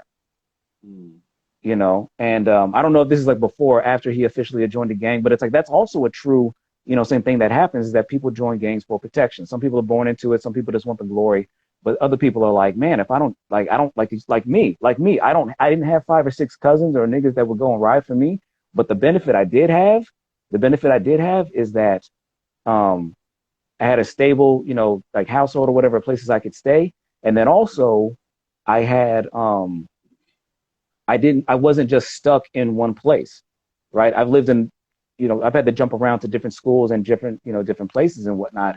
So I never could be, you know, establish that long running, like, you know, issues with people. And I just always I always try to err on the side of being cooperative and understanding other people's opinions and erring on the side of like, oh, I should be receptive to them if they're going to be receptive to me. And, you know, that kind of shit. Right. Like you didn't have to sink or swim like on a communal basis. Maybe like obviously you gotta work your job and shit, but it wasn't like I didn't have to be I wasn't locked into just like, oh, I just have to like if you go to prison and shit, especially out in Cali, you know what I'm saying, you just link up with your race or your perceived race. And that's it. It doesn't matter your difference in backgrounds or internal issues or ideological issues. It's that primal, oh, you're this color or ethnicity. We think you stay over here or over there. Dude, I would be fucked if I ever went to prison. Like, oh my god. Dude, it's like it's. But the thing is that like we know that there's tons of stories of people who go in there unaffiliated and come out affiliated. Yeah. You know, at a certain point, you gotta protect yourself, and it's like, you know, not everybody is and it's not just a matter of like, oh, people not being fit to make it through prison and shit. It's just like. It's fucked up. You won't get medical care. People will abuse and assault one another. You know, it's an inherently unfair and traumatizing environment. That's not about rehabilitation for the most part. You know, it's just about punishing people that have violated certain either social norms and or laws. But not everybody in prison deserves to be in prison or jail. Let's shout out whoever's still with us here. It looks like it's Angel and Omelion. Like, you guys is that right? In it for the long haul. But yeah, like if I ever went to prison because I'm half white, half Mexican, basically, in a nutshell. I mean, there's other stuff in there, but where would they put me? Like if they put me with the Mexicans or the Southsiders or some shit, like they're gonna be all over me because I speak perfect English and I don't have any tattoos or any of that. Oh, Cherry Blossoms. Yeah, it was going on. And Key Ross just joined. If they put me with the white people, I obviously don't have any swastikas or I'm not a skinhead and I'm also not exactly fair skinned. Right. So it's like I mean I'm paler than your average brown boy, but I mean, like, you're still brown though. I don't know what I would do. I'm too white to be brown, but I'm too brown to be white. Is always the problem. Exactly, dude. How the fuck do you think I feel? I'm like a super fucking nerdy. You know what I'm saying? Like my hero, like I said, my heroes are not the gangsters and the thugs and all that shit. My heroes are sensitive artists and writers and philosophers and academics and shit. You know what I'm saying? But those environments and whatnot, if you're going to survive, they turn you into something, or they force you to tap into elements of yourself that you would otherwise not engage in. It's the same thing with the non-violence things in schools. Do you remember when they started like pushing that shit? The zero tolerance for violence initiatives. Yeah. Do you remember that shit? In general, like pushing that shit. It was the same thing with like making kids wear uniforms and whatnot, so they couldn't express their affiliations and everything, right? That probably coincided with like the DARE program and stuff, right? Like cops were always coming and giving little speeches and shit. Well, DARE was specifically from like I don't know if just the late 80s throughout. I don't know if that started like in the late 80s, early 90s or whatnot. But like the uniforms and the zero tolerance for violence things, those are more like 2000s era stuff. That was more shit that like that was implemented as we were coming up. And the thing I remember about it is, you know, like also having like, you know, the thing I remember is that one of the arguments or one of the problems with that shit is when you have a zero tolerance for violence and you treat repeat offenders or you treat people who develop a reputation for consistently engaging in that behavior, and you put them in the same category as people who don't have history of that shit and were like defending themselves or they were the victims of some shit, right? Yeah. What ends up happening is you still end up pushing that one person further into that fucked up world because there's the stigma that you stigmatize the violence. You say, oh, if you engage in violence at all, you know, saying you're a piece of shit, no matter what. That hurts your job prospects. You might get kicked out of your school, have to go to different, live in different communities and everything, right? Completely fucks up your life. Yeah. And you could just be having to defend yourself and fearing for your life from other people whom, yeah, they're teenagers or whatever, but they picked up some of the worst elements of humanity in the short time they've been on this earth. You know what I'm saying? What's the phrase, babyface killers? That's a very real fucking thing. And Yeah. it's like that a episode of Breaking Bad where Walt runs over the gangsters. Did you watch Breaking Bad? I did, and I remember that particular scene. I never finished it, honestly enough. I didn't watch the last season, Oh. but I do remember that You got it. scene. Yeah, where that kid is on the bike and he's basically Mm-hmm. like the scout. Yes. Yeah. Yep. And then Jesse is gonna face off with the gang members, and then Walt comes out of nowhere with the fucking SUV and runs them over. Yeah, that was He's just like, run. yeah, that was, but but the funny thing is that like under the philosophy of those gangsters and shit, it's like, hey, kill or be killed. You got caught slacking. Dude, that is one thing I'm actually terrified of, is because I have a lot of younger cousins who still live in the hood and shit. Yeah. And I can't be there to protect all of them. Like I don't even know all of their fucking names, dude. I have like 50. Literally, I have like 50 cousins. All right. I'm just scared of getting that call.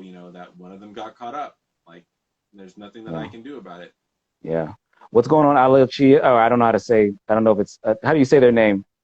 Ale Lichia and Liz Morera. You said that. You said that.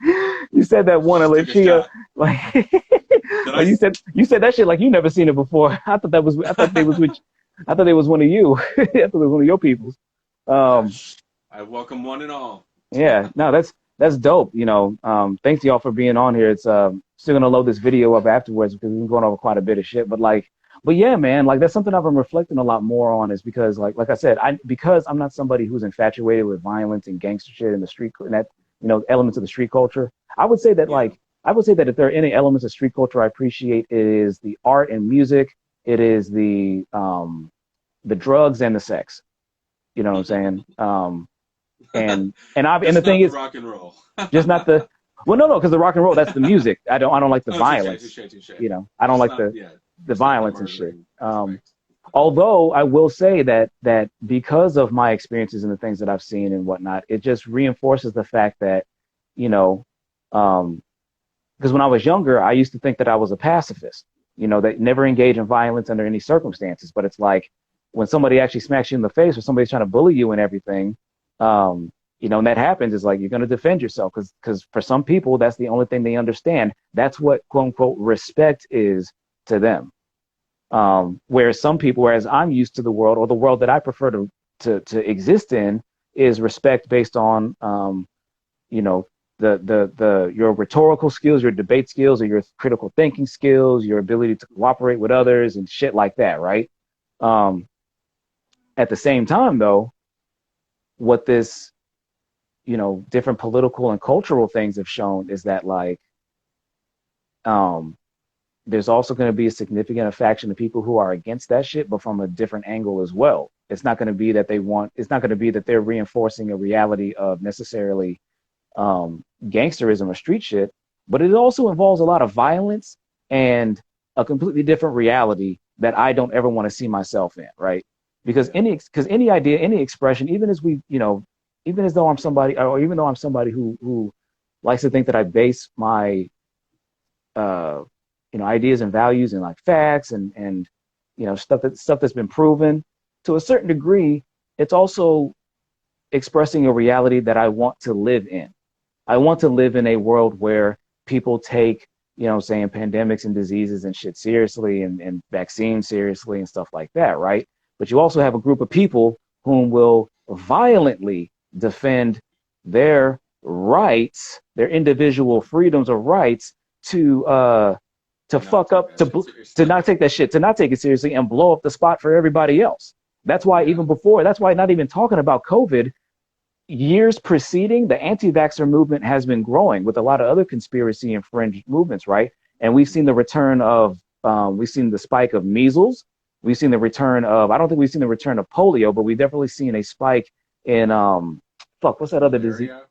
Malaria. Not malaria. That comes from the mosquitoes in Africa and shit. But like we've seen a rise in preventable diseases and shit, especially child-born ones that Smallpox or chickenpox. uh, chickenpox is one, I believe. Um, we're seeing we're seeing a recurrence, a spike in these diseases that have been damn near eradicated in like third world countries and shit because of this movement of people who are like, no, it's my individual freedom and, you know, genuine criticisms of the medical and pharmaceutical, you know, industries and everything. And Yeah. they come out the other end thinking that the person who knows the most about science is some fucking rando selling supplements. It's Gwyneth Paltrow telling you, you know, women to stick jade eggs in their pussies. It's Bill You Bill know what I'm Gates saying? trying to build an army of zombies. You know, I don't know what the fuck Bill Gates is doing. It's like every time I feel like he's doing something that's really good because no government or corporation is doing it, he seems like he comes off as that benevolent billionaire. Um, Yeah. and then there's other shit that it's like, well, he's also not a fucking professional, an expert in all of these goddamn things, and he could Yeah. easily fuck up the whole situation if he doesn't hand it off to people who really know what they're doing. Yeah. Russell Brand was actually just covering something about Bill Gates investing in companies in India Mm-hmm. where it's fucking with the farming industry because they're basically like putting regulations in place Yeah, yeah, yeah, yeah, that will will ruin their livelihood essentially. yeah. But it's like it's not like necessary or helpful regulations. It's like basically they want to start using like GMOs over there. And yeah, I guess there was this whole interview. I wish I knew the names of the people, but this lady was saying she was defending the farmer side, and Mm-hmm. the guy who I don't know if he was regulating the debate or if they were debating each other, Mm-hmm. but this other guy, he was just like, it's almost like he thought he was playing devil's advocate, but he was defending the corporations, and I was just like, dude, listen to yourself. You sound like Lex Luthor. Yeah. So So my understanding of the issue with the Indian farmers, and I may have to get off a little bit after this, Okay. but my understanding of the situation with the Indian farmers is that it's not so much about the GMO thing. I'm personally not somebody who's concerned about the GMO thing, just because Mm, we've already actually grown up on genetically modified foods. true. It's just become more focused on because GMOs, you know, they produce greater food yields. You know what I'm saying? That's how we throw away so much food. Um, but the reason why we're even able to create that much abundance is manipulating the food. We literally manipulate the genes in foods and stuff, and animals, livestock, and everything, and with other human beings, as we all know. So it's like that's nothing special. It's just it's again, this is part of that, like, you know, certain circles in like the conspiracy theory, or like the very fringe, like anti, the people who take criticism of the medical industry way too far and just come up with, you know, explanations that really aren't that great. My issue with the thing is, with the situation going on in India farmers, is that it's more about privatization. And Yeah. whereas before, the farmers used to be able to go to the government and say, hey, can you make sure I'm getting the best price for my goods and whatnot, right? Now the government is basically trying to hand it off to corporations themselves, and say that they're erasing, and it's that old line of, oh, we're cutting out the middleman. It's like, no, the reason why we have you as the middleman is to protect us from getting fucked, because we're just fucking little farmers and shit. Um, right? Yeah. And so my understanding of it is that it's about privatization and selling off, It's basically selling off the agricultural sector and the land to a certain degree that follows to corporations. Um, Hmm. to me, that's the real fucking like issue. Yeah. Yeah. Yeah, I haven't been following it that much, but that's why I like subscribing to people like Russell Brand who will, touch on that kind of shit because I'm not hearing it anywhere else, for fuck's sake. I mean, No, yeah. maybe on the Young Turks or something like that. They probably Mhm. talked about it, but And look, I like nope. Russell Brand. I like Russell Brand. It's not like I'm 100% right in everything that I say, but I definitely see him as being overwhelmingly a positive influence on the discourse and and the ways that he makes people, the way he teaches people history about their own, countries, their own nations and governments and everything, or the way in which he does, personally expresses certain ideas and his sense of humanity and everything. I really like the person Russell Brand has become because, even though it's like I think even though we all thought he was funny and everything, and it's great to hear all these sexual escapades and these druggy, saying situations, it's like it grows old, Yeah. right? It loses its luster, and then you got to, move on to something else. Life goes on beyond. Life is deeper than just um, getting high and getting your dick sucked. Those are nice parts of it, Yeah. but it's like there has to be more, and he has definitely carved out a meaningful, section for himself. Yeah. Did you read his books by chance? I did not. My bookie Uh, wookie. my Bookie book. I read Bookie book 1 and 2, and then he Mm. put out another one. I think it's just called Revolution. Mm. And I listened to the audiobook version of that. And what was cool about that is because he read it himself, Hmm. but a large portion of that book is actually like poetry. And Mm. he was reading some of it poems that he wrote a long time ago, and others that he wrote more recently. And it was fucking cool to hear him uh, go ham on the poetics because first off, it was unexpected. I thought that he was just going to be talking about more political stuff and less about his own life. But Hmm. then he made it sort of engaging by making it rhyme and stuff like that. And Yeah. I would say that's worth checking out if you have a chance or if you have Audible or Amazon or something like that.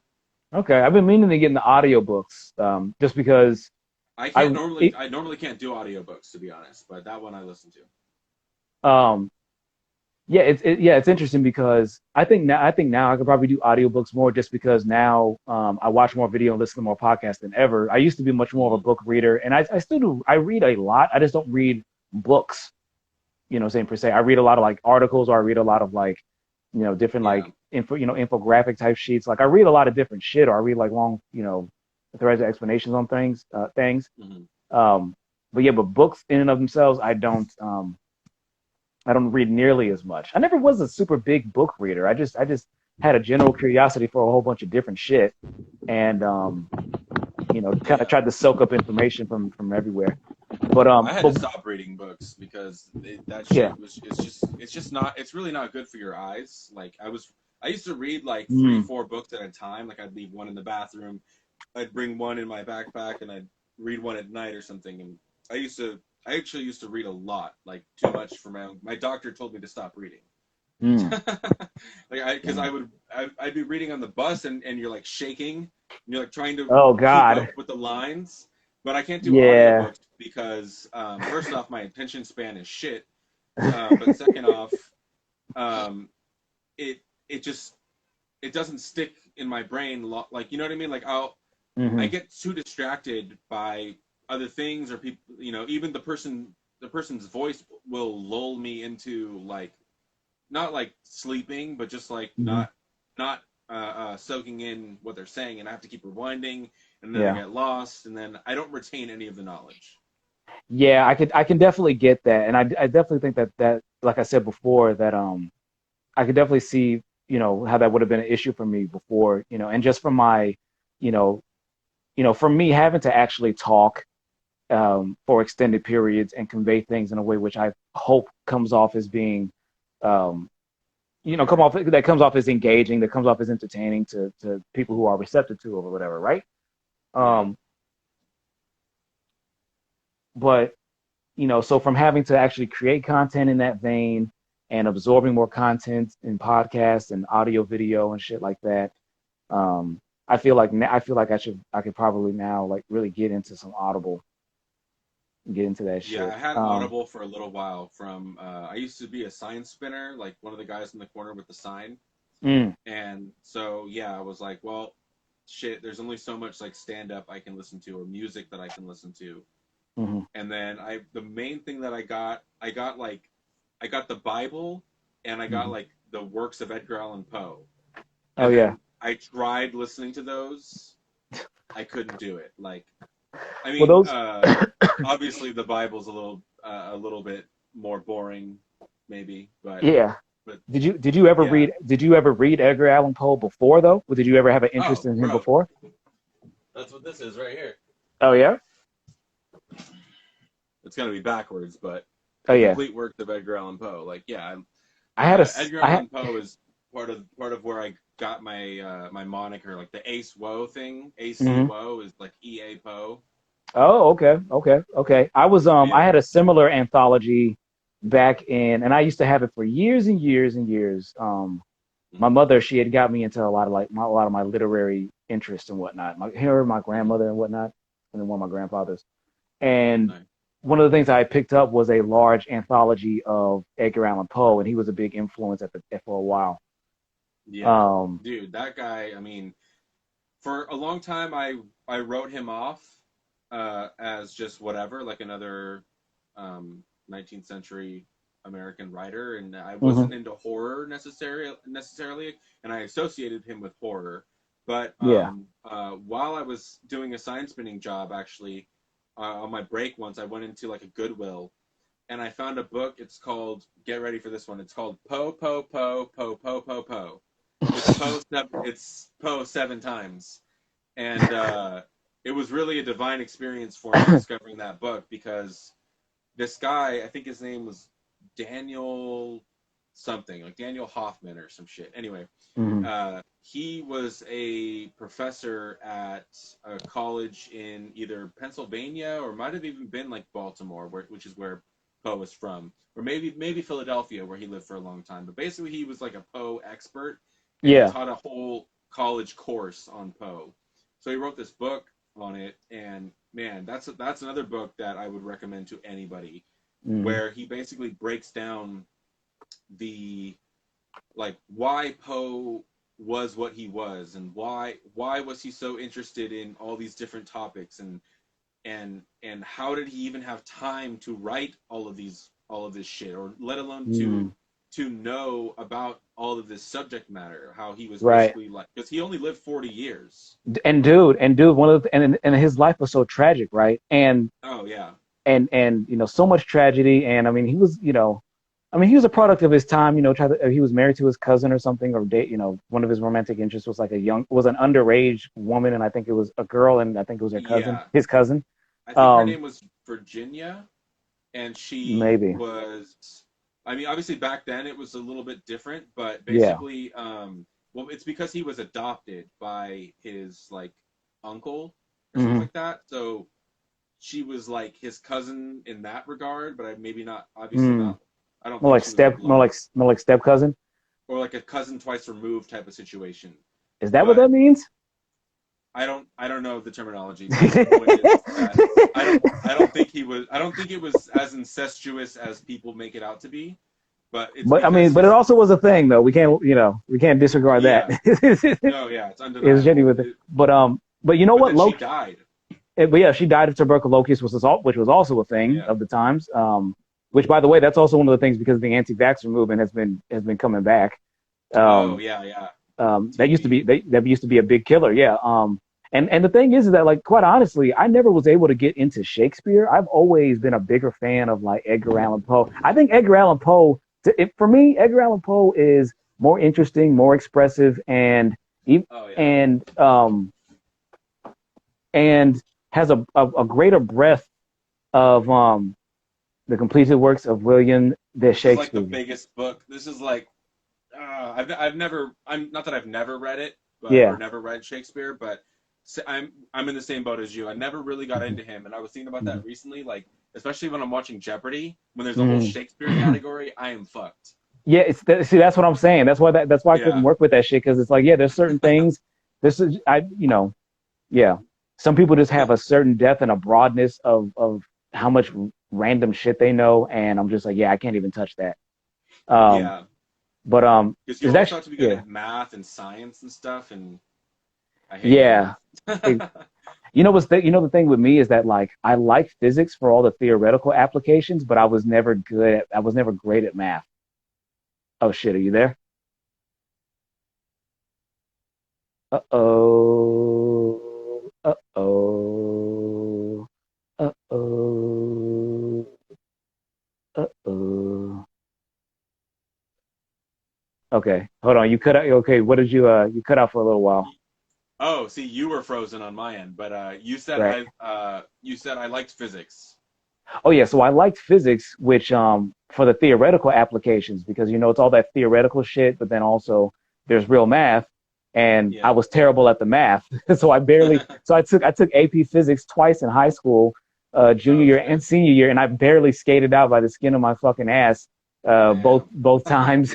But that's just because I wanted to see if I could conquer the math element, but it was like I really just picked up on the theoretical sides of it, That you know. reminds me, I gotta next time we do this, I should tell you a little story about my academic escapades. Like Mm.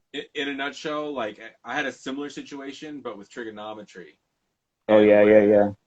it's a pretty funny story too. Like I literally almost didn't graduate from high school Hmm. because of this, but I don't know if you need to go soon or whatever, so I don't want to dive too far into that at this particular moment. Well, there is one more thing that we can do that another time, but one thing I do want to talk about before we go is, Mm. did you see the other post that I shared about the people who were on Twitter? I think it was Twitter. Yeah, it was Twitter, who were saying that like if you're a man that's attracted to smaller women or petite Yeah, women, then that makes I you saw that. it makes you a pedophile. Um, Yeah. that shit, I didn't think that I could hear anything more strange from that faction of that community Yeah. after I heard some woman who said that a man who changes their baby's diaper is a pedophile. So a father can't change his own child's diaper without Hey, being a fucking it. hey, I'll take it. What? Sorry, wifey. You got to change all the deities.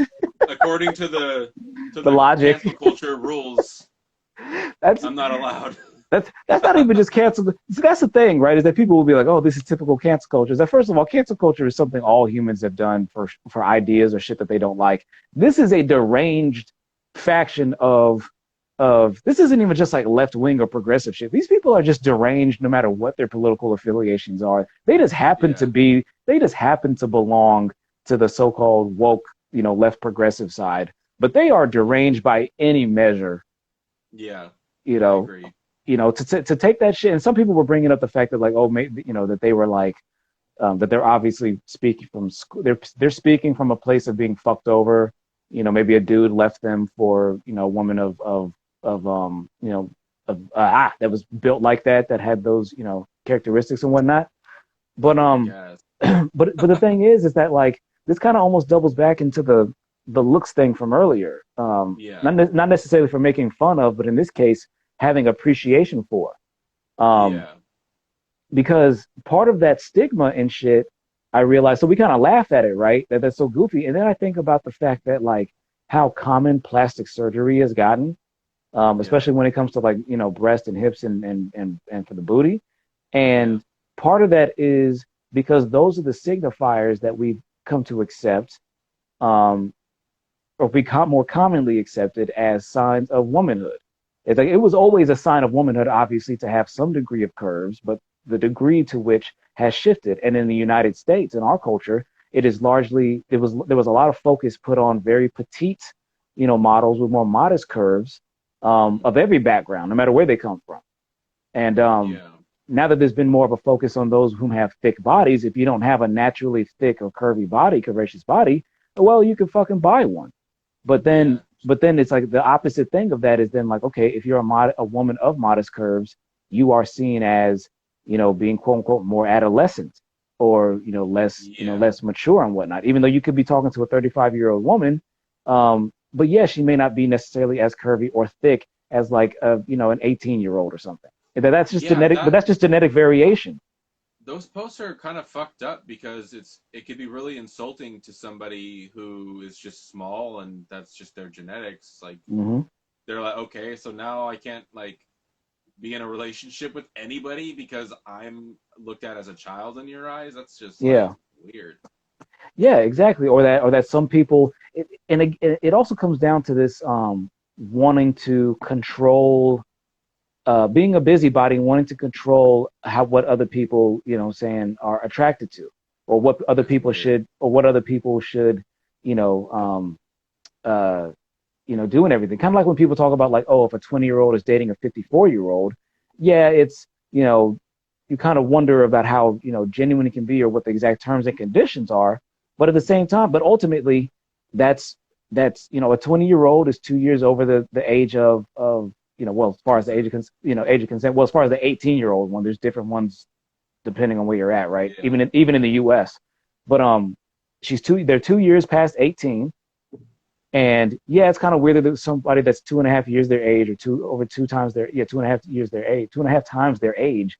But But as long as it's consensual, if what it's are you gonna do? consensual, and yeah, and maybe it won't be the best experience for them, but it's like it will be a learning experience, and everybody has to learn, even when they're pursuing something that they want and it turns out bad. People have to be able to live with that. You can't just always, be like, I'm going to pursue something, and when things are not going right, going your way, just be like, um, oh, I was, being groomed, I was being abused, I was caught up in a web of this and that. It's like, no, bitch, it's like you was, or I shouldn't say bitch because this happens both ways, but like, but Yeah, I'm not trying to diss all the women sugar babies and everything out there. yeah. The But the benefit was mutual, probably to some yeah, extent.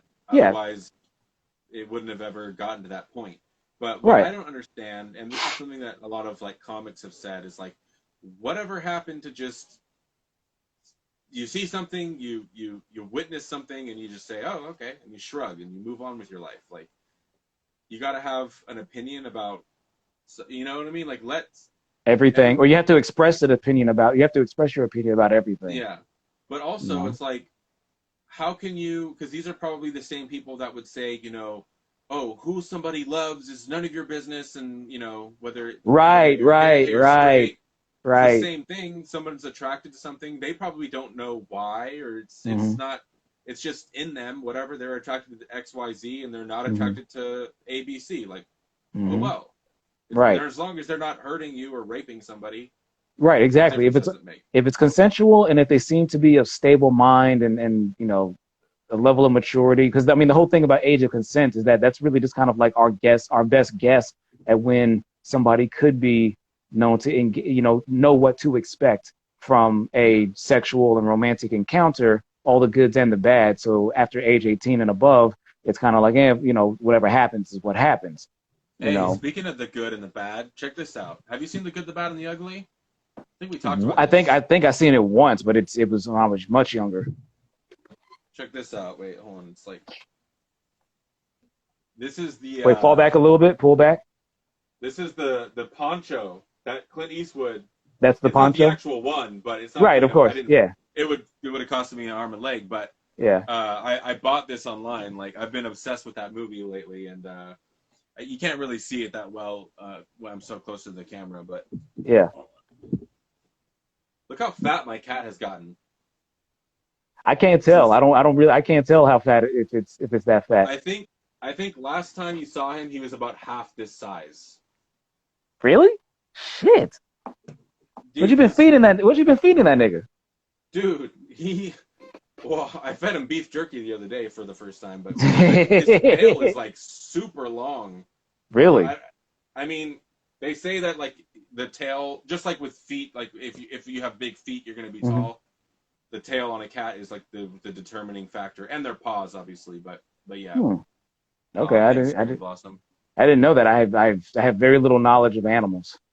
Oh Or yeah, yeah. I love animals, and I love cats. I mean, I love dogs, but I wouldn't wanna have a dog at this point in my life. Just first off, I don't have a yard, but second off, I just don't want to deal with the responsibility and the eating of the shoes and the desperate need for attention. Like, you saw that guy. I picked him up, and he was just like, "Fuck you, put me down."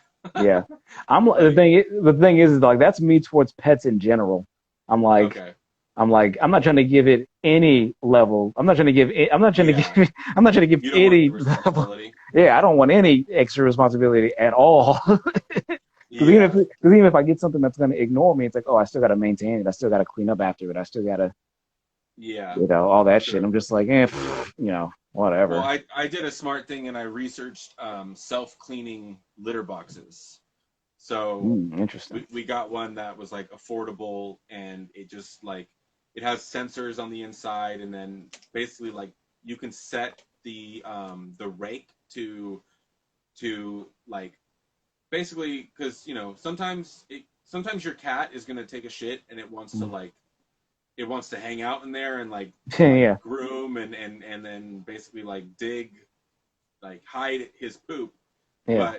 But yeah, so we have it set to like I think 15 or 20 minutes after he leaves, the thing just rakes the poop into like a little chamber, and then it like, goes back. But it has like sensors to where if the cat jumps inside while it's raking, it'll just stop. So it's kind of like super, it's not that high tech, but it's like, for a cat owner, it's high tech shit, I guess.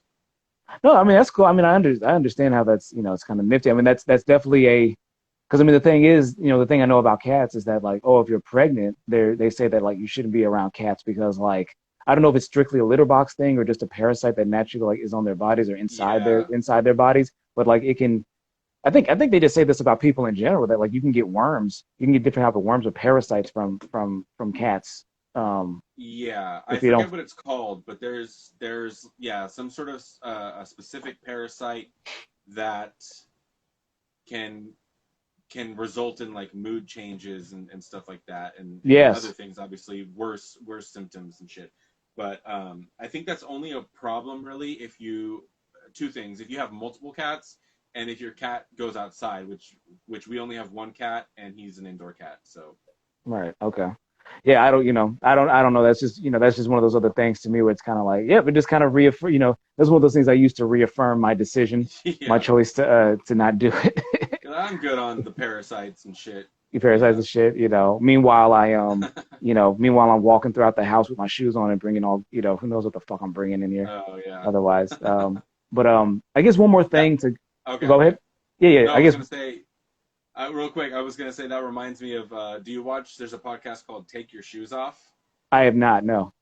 It's a comedian by the name of Rick Glassman, and his podcast. I've been diving into it more and more recently.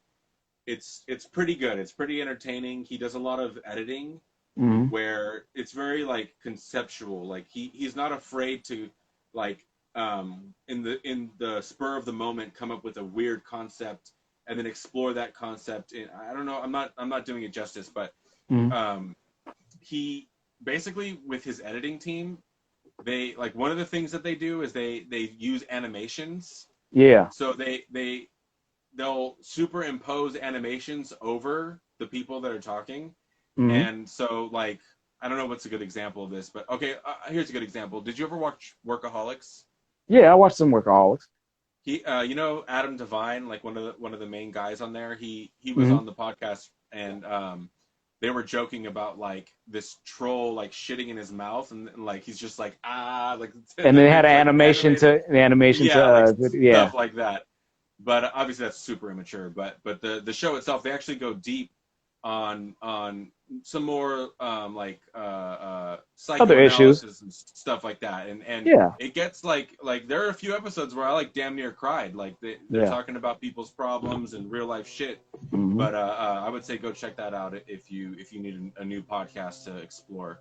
No, absolutely, you should send me that. And I kind of feel like that's going to be a kind of the next, well, I shouldn't say like, oh, I feel like this is going to be the next thing, but I could definitely see that as I definitely have an appreciation for that.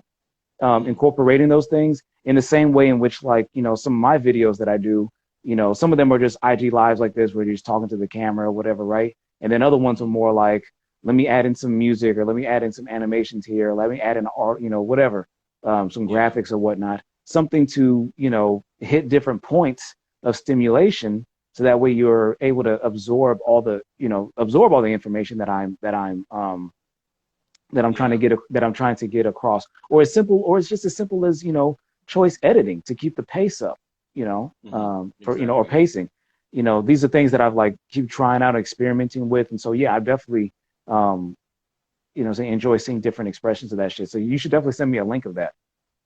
Yeah, yeah. Another thing he does is, and he almost maybe does it a little too much, but Mm, he does this thing where if if he if he or his guest, if they think of something or if they say something that sort of triggers a thought or an idea, he mm-hmm, might snap, and then mm, in the editing and post they incorporate like something happens when he snaps, basically. So like mm, one thing mm, he actually had Blake Anderson on recently, the other guy from Workaholics.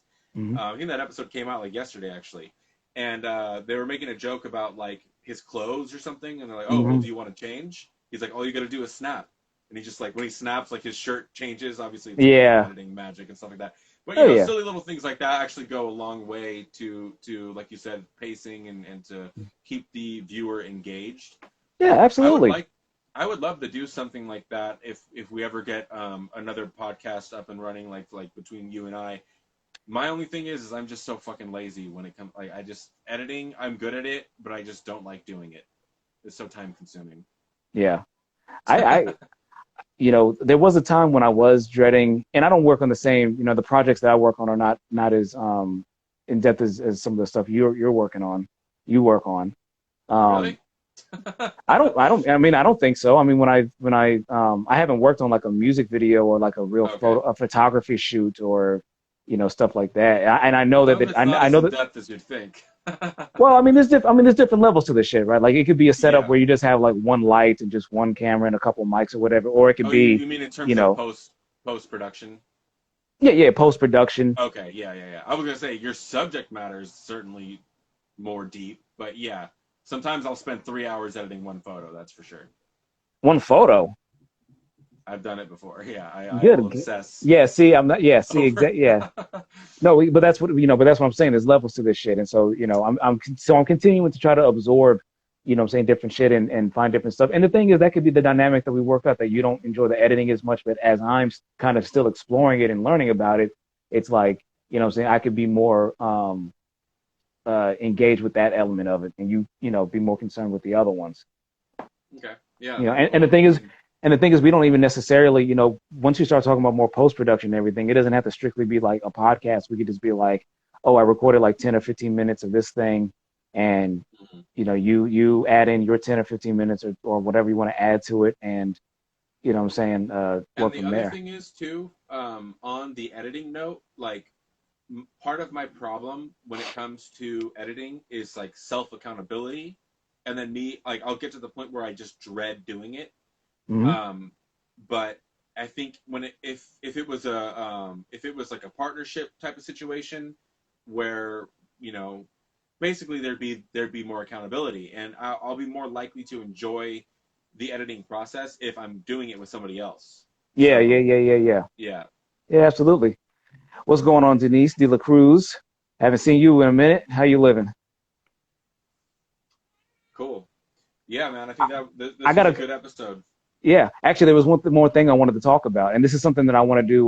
So I don't know if you saw that I joined TikTok, Oh, and really? yeah, I only have like the four little videos I made talking about the U.S. snowstorm, and especially what's happened in Texas. Yeah. But I'm going to start using that a lot more, and Okay. not necessarily for dances or stuff, but I do want to try Yeah. to but it's like I do want to tap into that and explore that side, and you know and use it as a different way of expressing these same ideas, and getting across the Yeah. same information. Because there are people that want to take it. People, don't want to just listen or watch dances and just, saying, Yeah. see jokes and memes and shit like that. I enjoy that stuff too, but it's like there's got to be some Yeah. there's room for more. There's room for more. And it'll Yeah. redirect some new people to your channel, so that's good. I started a TikTok maybe like a year ago, just because, and then more so I think to engage with some other people, friends of mine, support them. And then like all that shit went down where like Trump was saying like they had to, or they had to like sell, the company had to sell the American version of TikTok to somebody else or some shit, and there was this whole thing about them stealing information, and I got real paranoid. I don't know if I deleted it or just logged out and never signed back in. Yeah. Yeah, there was a thing. At this point, it's like, first of all, even though the thing is, I could perfectly accept that China is trying to steal information through it. But at the same time, I mean, that's what's happening anyway. I mean, everybody's trying to do that. The US is doing that. Europe is doing that. Like everybody's that has the means to spy on their neighbors and shit is doing so. That's just the game. And if they're crafty enough to be able to figure it out to get us by using the social media. I mean, hell, they caught us lacking. You know what I'm saying? Yeah, yeah, and Yeah, that's what it is. It's a cliche, but it's like I don't have anything to hide type of thing. Hmm. But that obviously doesn't mean that I want. Well, you don't. Well, I mean, you don't go out saying your social security number or credit card numbers and bank account numbers, do you know? Or like Pop Smoke holding up packages With your address and shit on them. Yeah, exactly. Yeah.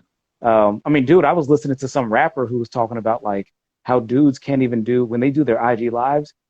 Sometimes you'll notice a dude will just have it pointed like at their shirt or something, or just pointed at the ceiling and everything, because motherfuckers will identify will identify you by like the window framing or by like the particular curtains or the particular like air conditioning unit and shit. Like motherfuckers really be doing real recon and or shit. Or they're looking in my reflection and like they see. Dude, it's all. Actually, I have some Amazon packages on the other side of the room too. I'm like, oh shit, don't look. But the thing is though, is that's some real shit. Yeah. Motherfuckers really be doing more. Motherfuckers are really doing more reconnaissance, doing recon shit. Motherfuckers have time on their hands. They got too much time, and they got an infatuation with violence and being a fucking the bully, the biggest bully on the block. Yeah. The last thing I wanted to talk about though, and this one I'm gonna make longer videos on, and it's probably gonna be my next TikTok. Do you know FKA Twigs? Yeah, in general. Right. Did you see on SNL? I don't know. I mean, maybe she's a very successful and popular musician. Is she from the UK or Chicago? I don't know exactly. It's kind of like I just know about her presence. I see her name pop up every once in a while. Yeah. A lot of people rep her on Genius, so that's my main introduction to her music. Yeah. What about her? So basically, her whole thing is, she loves her. She's big. Women love her. Okay, she's British. Okay, that's what I thought. So the thing is, but I think in the times I've heard her speak, she sounds like she has a pretty Americanized accent, or maybe I just haven't heard her speak that much. But in any case, the most recent story that's occurred is apparently she had a low-key relationship with Shia LaBeouf, whom I'm sure you're familiar with, right? Yeah. Right. So apparently they met on a movie set a few years ago, and had this little rendezvous, whatever, for a year or two. And so she recently did. And so she recently did an interview with Gayle King, but she also first started talking about it maybe like a month or so ago, how the relationship was really abusive. He was physically abusive. He was emotionally, psychologically abusive, which I've been keeping up with, I almost said Frankie Muniz, Shia LaBeouf. Because I've known him. I was like, he was a kid. I was a kid watching him as a professional kid actor, and like, damn, this dude is fucking good. Hope he makes it out. Even Stevens and shit. Back to Even Stevens. I'm like, damn, I hope this dude makes it out the other side, because we know how fucked up child actors' lives, child performers' lives can be and shit. And and for a while it seemed like, he's keeping it together and everything, but then he kept having these episodes, right? He kept having these episodes of like having these emotional, psychological breakdowns. And after the accusations, what he said was, I've been abusing myself and everybody around me for years. It's nothing new. Right. Wow. Right. And the thing is, and here's the thing, right? And so while there's obviously some obviously you're hearing it from the horse's mouth himself, and then you're also, more or less a confirmation, but then also, taking, Twig's side of the story and recognizing that, like, oh, if I was on her side, I'd be like, yo, Shia, he's a talented, quirky, artsy dude, but he's got some fucking issues. I don't think he's the best dating material. But at the same time, she said that, initially that's kind of what drew her in, was the artsy, that very artsy, weirdo, eccentric, the damaged eccentric person, right? Which that's a popular trope and everything, right? And lo and behold, after a year or two or so, and and also he gave her an STD. That's not good. Right, exactly. And so she's doing this interview with Gayle King and everything, right? She should change her name to STD Twigs. Nigga. My bad. Oh shit, the cat just stole some food. Hold up. Hey, put that down. You foul, nigga. You foul. Oh man, he's trying to make a great escape while you get distracted. You still there? About to fuck up the whole stream. Yeah, I'm still here. My cat, he's a street cat, and he's from these streets because he snatches food. Okay, he's an urban twist. So you lied. You said he was just an indoor cat. This nigga is a latchkey kid. He be in them streets. Yeah. He's like the Fresh Prince of Bel-Air. We're trying to domesticate him. Right. But, you gotta break him in after like what, 5-6 years? I don't know if you can see these scars. I can see. I can see him. I can see him. Like, that's yet another reason why I don't fuck with the aminals, man. It doesn't even, you can't even really tell in here because it's blurry, but yeah. Nigga, I can see that. I can see that. That ain't just an indent. That ain't just an indent on your arm or a shadow. Shit, I can see that shit.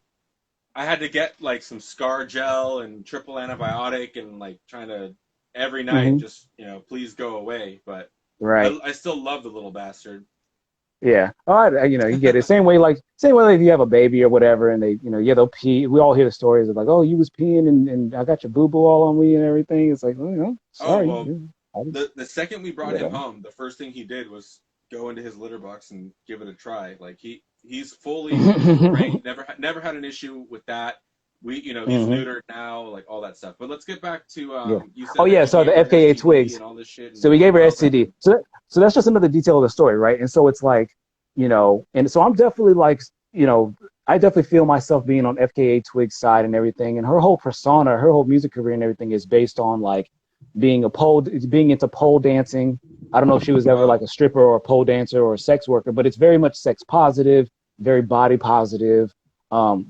Excuse me. I think she's, attractive. She's a very, skinny, petite, kind of model-esque physique and whatnot, right? Anyway,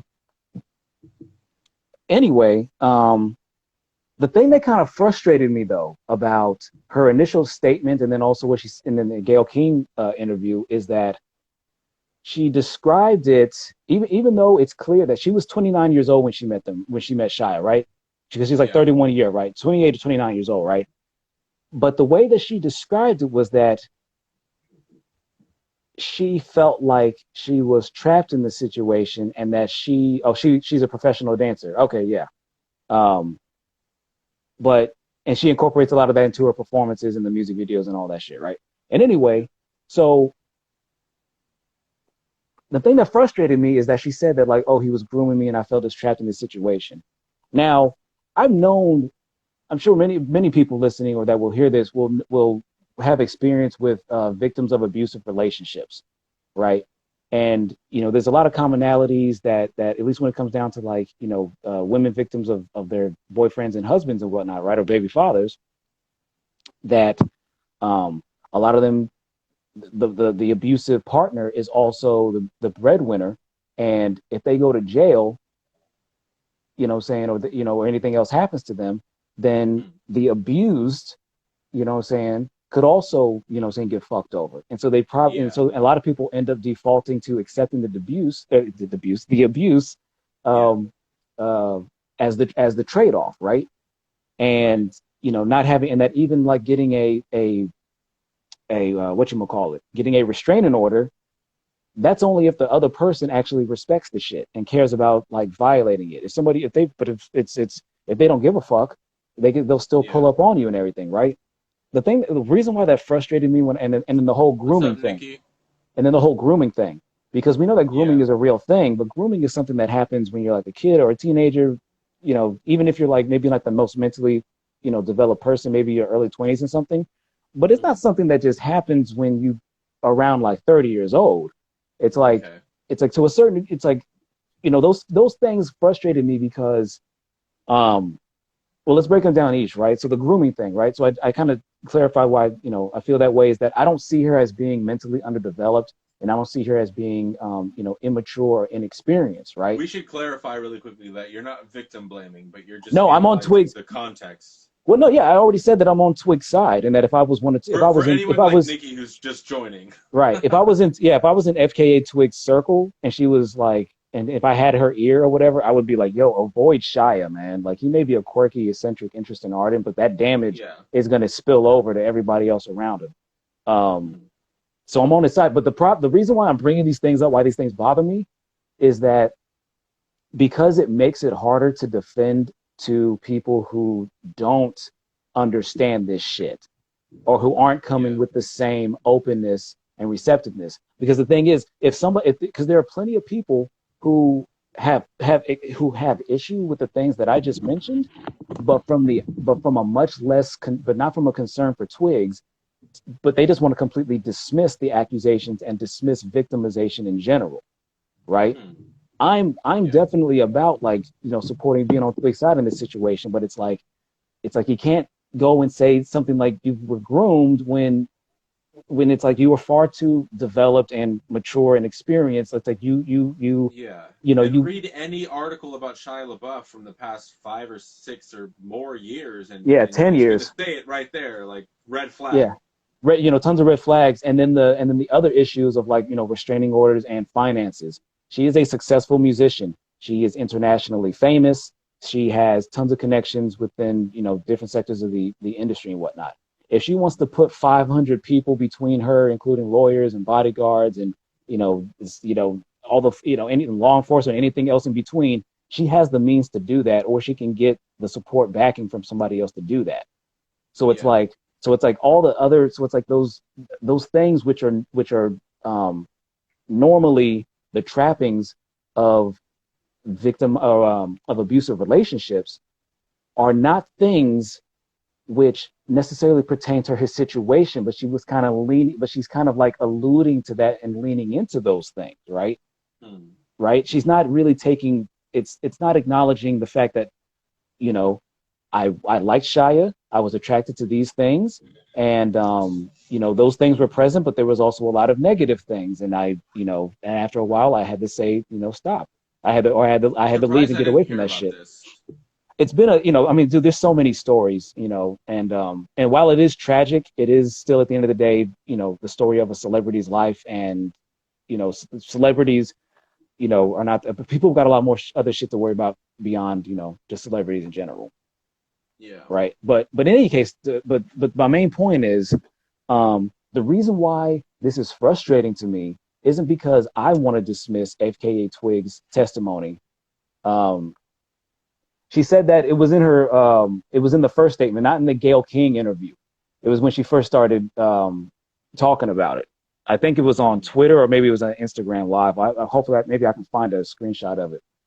But I was just like, There's a lot of words and terminology that I feel get overused yeah, a lot nowadays, with, especially probably because we're all stuck inside and all we have is the internet. But, words like gaslit, like a lot of people throw that word, oh, stop gaslighting me. Like, yeah.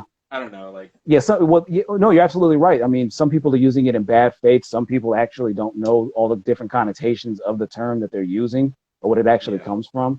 And this is kind of the problem of stuff that kind of existed in very niche circles or academic circles or just very specific subcultures. And then all of a sudden finds a mainstream audience, but it hasn't had time to really, um, people haven't really taken the time or had the time to understand this shit more in depth, but they have, a term or a word or an expression that is very tangible, and is very catchy, and very much expresses an idea that's hard to communicate. But the whole FKA Twigs thing, I would be like, the thing I would say that's frustrating about it is because those points I just brought up are the same points that other people will bring up, but in order to dismiss Twigs, right? That they would use that.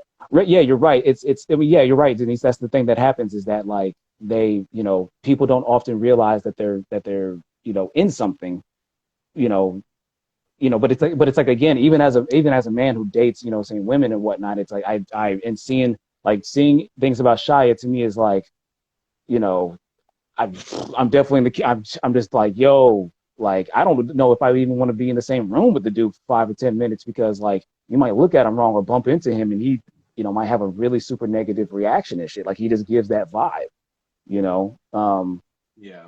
But the thing is that, like, I'm not thinking about, like, I'm not here to like say, like, to dismiss what she's saying or downplay it, but that these holes that there are shitty people out there asking why she just didn't leave. Exactly. That's what I'm saying. That there are people who want to dismiss her claims, who will bring up those same points I just made. So that's the reason. So that's the thing that makes it frustrating, because the thing that was notable about the Gayle King interview was that when Gayle asked the question of, well, why did you stay? Instead of saying that, like, oh, I realized it was too late, or, I was attracted to these certain things and not, seeing the red flags. I didn't realize, till a certain point, that it was super abusive, or I was willing to put up with certain things, but then it just got to be too much. She just went to, it's not right to ask that question. And it's like, of course, especially somebody who's been victimized like that, you're not going to want to make yourself feel disempowered, saying, in that situation, especially when you have, you're doing an interview that's going to be shown around the world, right? And it's something that is really against the persona that you've built up about yourself. But at the same time, most other people are not going to have the privileges and the wealth and the ability to tell their stories like she is. And so, while wanting, so while, making us want to empathize with the genuine abuse or trauma that she's experienced, it's like, you also got to watch it that you don't give shitty people, and that you want to make sure you don't want to give the opposition any tangible ways to poke holes in your story. In this situation, you want anybody who's going to disagree with you to expose themselves as just being a piece of shit who is a just out and out victim blamer, as opposed this to makes me, yeah, go ahead. No, That's I was gonna say, it reminds me of the I almost legit said Juicy Smollett. You saw the Dave Chappelle wait, bit Juicy about Smollett? Juicy Smollett? Oh yeah. The Dave Chappelle bit where he says Juicy Smollett. Yeah. There's this French actor. French actor, yeah, Juicy Smollett, yeah. Have you heard of him? I almost legit said Juicy Smollett, like, and meant it, but no, Jussie Smollett, I think it's Smollett, yeah. But what about him? But it reminds me of that in a way, because it's like, people are so desperate for attention nowadays, and it's so easy to end up in the news, or to create that story for yourself. Well, I mean, the difference is that, like, Jussie Smollett was fucking lying, straight up. FKA Twigs, is right? None of that should happen. Right, exactly. I mean, but as far as like, being able to broadcast your story, being able to tell it, yeah, we are able to. A lot of people are able to get attention on different narratives, right? Whether for good or for bad. And in the case of Twigs, it's like, because the thing is, I'm somebody who will definitely defend her and be like, don't talk down on Twigs. Don't be like, oh, why didn't she just leave and shit? Like, it's harder than that. At the same time, though, if somebody were to say, oh, my mama was abused and she wished she could leave her abusive boyfriend, but he was paying most of the rent, or he was buying most of the groceries and shit like that. And Twigs, saying she's got money, she's got fame, she could get out of that stuff, which to a certain point is a valid criticism. And so that's why it's frustrating to hear, to hear that, when it's like, yo, that's not a point you should use, because that's giving ammunition to people whom have, who come from a much more dire situation. There's a different sense of urgency, saying, and when you bring stuff like that up, or about grooming, R. Kelly was grooming young girls, saying, and to a certain degree, young women. who didn't have many other options in life. Twiggy, Twigs, you know, Twigs, not to, Twigs. It's like she is a woman of means and of status. Um, Yeah, it's hard to argue the grooming aspect of exactly, and so it's like, but the thing is that like that's giving ammunition to the other side, and so there are people who will use that shit, but they won't be coming at it from the angle that I'm coming at, and so that's Yeah. why it's like, excuse me, that's what it's like, that's why. So yeah, so I feel like I'm probably gonna make a video on that. And I've really just been like to really understand this stuff. It's like I really had to listen, go back. I was talking to women and everything, and trying to express that, and they seem to to understand where I was coming from and whatnot. And Mm. but these type of conversations and these type of things, they do need to be discussed. They are important. Yeah. Because abuse is something. There's abuse that's happened in different parts of my family. There's abuse that happens, and this shit happens everywhere. And the vast majority of people know that they have no real means of getting out of the situation. They would quite frankly be envious of the position that Twigs was in, to be able to get out and have be able to sit down with one of the most famous journalists in the world. That reminds me. Can we transition briefly here? Or do you have to leave, or you Well, that's fine. I could probably give like 10, 15 more minutes. Because when you brought up Gayle King, fuck, my cat is going nuts. He's like knocking over my tripod. When you brought up Gayle King, it immediately reminded me. Did you see that that girl who like tackled the kid for stealing her cell phone, or she thought he stole her cell phone? Yes. In New York, and then she's like being interviewed by Gayle King, and she has a fucking hat that says like "Daddy" on it. Yeah. Like, really? You really think like now's the time to rock that hat? You don't have any other hats? Yeah, exactly. And But that wasn't even the worst part of the whole thing. No, of course not. Yeah. Yeah, that was interesting. That whole saga. I wanted to see what you thought of that one. That was interesting. The thing is, I have mixed feelings on it, to be quite honest, because I have to think about, like, what if I was in that situation and a kid, whether they were black or of any ethnicity? Because I mean, hey, there are plenty of teenagers out there who will snatch your phone out of your fucking hand, especially if you're in let's face it, in a metropolitan area. Genuinely thought that they had it, but why? That was where the gaping hole in her story came from, which was like when Gail asked her, like, what made you think it was him? She was just like, oh, well, I was trying to be helpful to the security by standing there and also scouting out potential suspects, and I just landed on him, and I just thought whatever. But she didn't really explain that she saw him with a cell phone, or that she, you know what I mean? That it was just pure hunch. Yeah. It was. I mean, but here's the thing, though. But here's the thing, though. Like, imagine it was me, and it was like, let's say it was a Chinese kid, right? And same scenario played out and whatnot. Would it be right? Would it and pretend that you didn't know me, right? And would you think that I was just like stereotyping this Chinese kid, or would you think that I was just assuming, oh, it's just some fucking young punk, what I'm saying?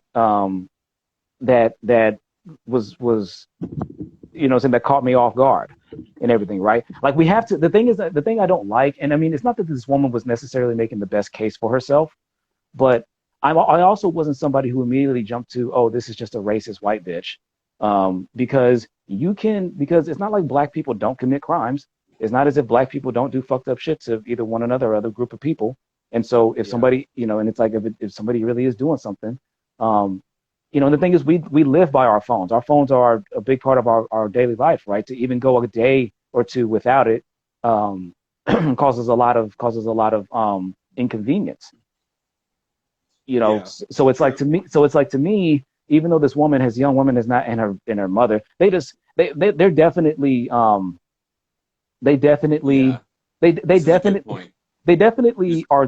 come off as the type of women that believe pussy control, and maybe to a certain degree their whiteness will get them through everything in life.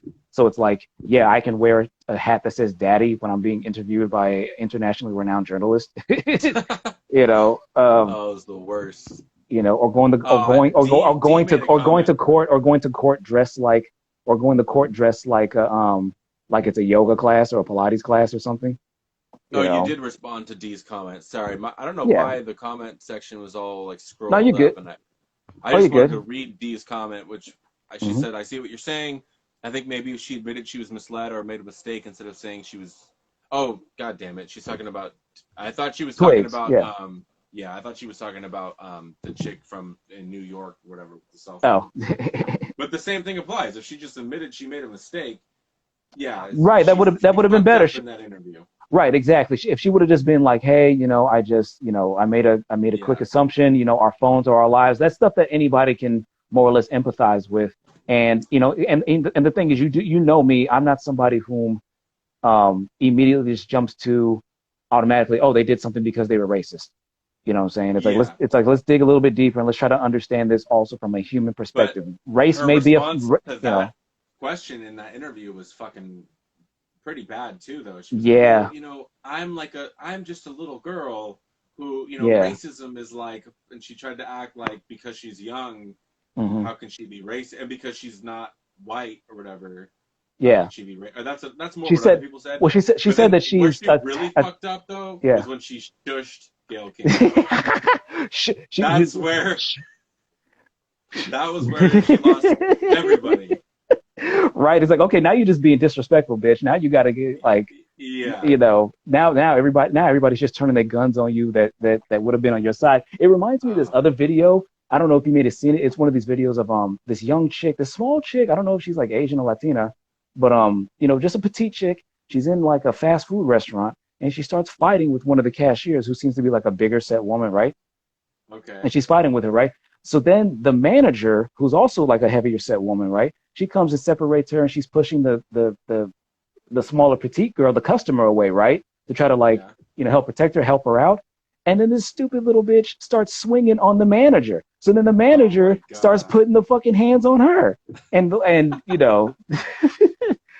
her top's falling off and everything.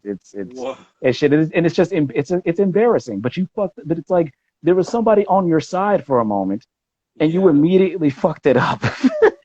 you know. Wow, I didn't see that. Oh, dude, let's go to another viral video. I want to get your take on the Twisted Tea fucking when the Oh, guy I mean got that was. Oh, of course. I mean, he was like of course, slap me. of course. I Hey, want you. Are you gonna smack me with that? the thing I like about the video the most, the thing I respect about the video the most is the dude who did it had a mask on, had his hoodie up. And Um, he, he was he exercising patience like a motherfucker. yeah, He was because like, you could tell. He's like, I don't want to do it. I don't want to do yeah, it. I don't want to do it, but you pushing me. But it's like at a certain point, yeah. That's what I love the most about it. The motherfucker was like, let me make sure like I don't go out like these other dumbasses. Yeah.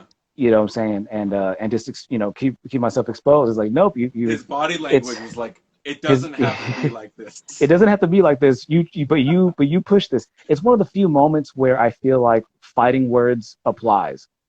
Yeah. Where Them's the fighting level where words. them's fighting words. Nigger is them fighting words. Yeah. That is. I will make an And then exception. the I will lady make an behind the exception. camera, when she's like, oh, you got yours, buddy. And he's like getting up off the floor, like, And what trying the to walk it hell? off and shit, and just be like, oh yeah, whatever. Don't act like you just didn't get concussed, motherfucker. You know. And I'm surprised he stayed on his feet, to his credit. Well, the thing is, the It's because video. he hit up against the donut box and he kind of got caught on the trash can. Well, And then he was able to just somehow, I don't know, it was a well, miracle. I mean, we didn't see the aftermath of that. It's like Oh, there was more? he could have got. Well, what I'm saying, we don't know the follow up. Oh, He could have got yeah. on his feet. He could have got on his feet and then passed out again 10 seconds later after the Yeah. video ended. Concussion status. You know, I thought you were gonna say he could have followed homie out into the parking lot, but I was like, nah. He probably actually not. didn't. He Yeah. really didn't want none after that. He No. was Yeah. okay. Oh, Yeah. All okay. right. And he's like backing. He's like, you done? He was Are you immobilized, done? bro. let's talk about one more viral video, Okay. a much more serious one, but it's the snow. It's the snow one. It's the snow driveway one. Did you see that one where the couple got shot by the neighbor because they was shoveling the snow into? I don't remember where it happened. I think it was in the Oh, Northeast, but I think I heard about this. I think it was in the Northeast. But it was basically there had been this back and forth between one neighbor. I don't know if it was a single. I don't know if he was a single dude, but it was just like it was one man. He was going to his neighbors who were a couple and saying, "Hey, you're shoveling your snow onto my driveway. Like, what the fuck?" Right? Wow. And this is one of those, Mm-hmm. and this is one of those things. While it is a genuine grievance, it's not something you can really call the police over or sue over, or um, Mm-hmm. you know, you can't bring in any real serious like legal body or shit, right? I don't even think like a if a homeowners association applies in this case, but Mm-hmm. but you know, and they're being very disrespectful and they're being very like, fuck you, you're not gonna do shit, you're a bitch and everything, right?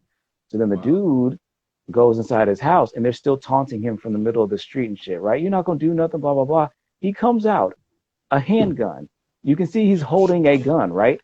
He walks Yeah. up, he's within like 2 feet of them, right? Aims Oh. the gun at them, right? And he must, I don't know if he's just shooting in the air or if he's purposefully missing because he gets off 3 or 4 shots and they're still talking shit. Both of Oh the my. couple is still talking shit, right? Until the fifth or sixth shot goes off and you see the man in the couple go, and he starts running back, right? Oh. Retreating into the garage. So then that man with the gun, he starts shooting the woman and he empties the fucking clip, right? Should Then, have. hold on. So then she's laying in the middle of the street. The husband is still off camera. You can hear him screaming from the garage, and the woman's also screaming, right? And she's Wow. laying in the street bleeding. A couple other neighbors come out and check on them, right? They say, you know, well, oh, we'll call 911, and then they get the fuck out of there, right? That same man comes back with a bigger gun, with another gun, stands over the woman in the middle of the street, and says, "You should have kept your mouth shut." But you actually don't even hear the last couple words. He lets off more rounds right into her fucking head. Oh my And then God. he walks and approaches the man inside his own driveway and shit and fires more shots into him. And then Whoa. and then the dude, he goes into his house and he actually ended up turning the gun on himself. He killed himself. Wow. Yeah, Right? I heard about this, but I saw like a headline, but I try to avoid stuff like that. I don't want to see shit like that. Yeah. Yeah. It's the first time in a long time that I've watched anything like that. Because like I've mentioned before, I have an aversion to this shit. I But didn't even watch the George Floyd video. I still haven't seen the George Floyd. I saw clips of it, of course, yeah, but yeah. I mean, I didn't want to see I him. I don't need didn't to want see to. it. I mean, I saw portions of it in the beginning when he's still, you know, alive and whatnot. Yeah. I didn't want to watch a man expire. But it was. Hmm. But the thing about this particular case, and I actually made. I don't know if I talked about it in an IG live or I talked about it in a video. I'll share it with you after this. Hmm. Oh, I talk about violence in general. I talk about different cases of violence and shit. And one of the things that I mentioned is that I'm like, so like I said, you can't go to the police. You can't really go to any type of legal body for this shit, right? And Hmm. it's an immediate issue. Like ice and snow being in your driveway is an immediate issue because if you have to go or leave, that's a fucking problem, right? Yeah. Um, and it's like, how do you enforce that? Now, this does not mean that you necessarily go and shoot these people, but I'm not going to sit here and lie and pretend that there isn't some degree of vindication in that people who are normally very disrespectful and they're adult bullies, that couple, Hmm. right? Hmm. And people are trying to make them seem sympathetic, being like, oh, they had a special needs child. And I love the comedian Tim Dillon. He said that, like, hey, I bet those parents were no treat either. I don't think, you know, maybe I don't think that child was probably getting the best experience with them anyway. Um, Wow. you know, Kind of too soon, maybe, but yeah. I don't, I mean, Ironically, when you said that, it made me think that's the only time that ice could be a fire hazard. ice could be oh shit, nice. Yeah. That's very good. That's very good. Um, Ironically. ironically, yeah. But no, but it's like on one hand, while it's like, yo, this is fucking crazy, like to escalate to that. At the same time, how else do you, what else do you do about adult bullies? Hmm. You know what I'm saying? Especially when it's something as urgent as having snow in the street or snow in the driveway, which poses an immediate danger. You know what I'm saying, for several different reasons. Yeah. You know, I mean, I can't, obviously I can't say what I would do in that situation. Um, I actually just kind of wish that the dude would not have killed himself, that he actually would have, you know, seen, would have, saw it through and would have explained his side of the story, Hmm. and what was going on in his mind. So yeah, he was obviously suicidal to begin with, and then he was just like, well, Ah, you know what? I I mean, was planning on doing this anyway. May as well take a few people out with me or something. I don't know, because the thing is, there are cases of people who are like that, but that's not the way they function. It doesn't come from just it doesn't come from an argument that you have with neighbors who you've had issues with over a period of time. Like this wasn't just like a one-off thing. They've had neighbor beefs, Yeah. for a while. And Wow. it's again, like I said, in talking about violence and bullying, and how some people are just like, they do it as teenagers, they do it as young adults, they do it as older adults. And it's like, it's not stuff that you can exactly go to the police over or sue over. And it's not the stuff that, like, not every social media campaign to call out somebody's shitty behavior is successful. They're mostly not successful. They just come and go, right? Um, so I don't know. I mean, what do you think of the alternatives into what, I guess, really, what are your thoughts on how do you deal with adult bullies and in a situation like that? Yeah, I mean, mostly it's like you got to learn to walk away, but in that situation, obviously there's a gun involved. It just reminds me of all these fucking westerns I've been watching, like, and kind of what you said earlier. Like now, yeah, we can have our ideas about gun laws, Mm-hmm. but to a certain extent, sometimes you just need a gun, or sometimes you wish you would have had a gun. Yeah, The only reason I got this shit and other airsoft guns is to almost for the illusion of protection. Like if you're there was right. ever something to happen, like Mm-hmm. if you see this in the dark, or if I was to paint this tip, Yeah.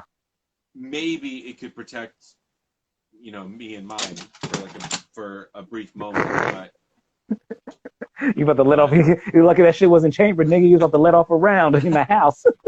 well, oh, the fucked up part is this thing like stops working. Like so, like Oh when yeah.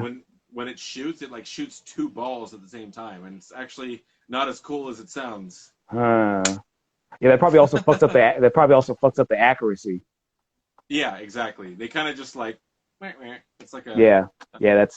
Yeah. Got to get yes. You got to fork out a few more dollars next time, man.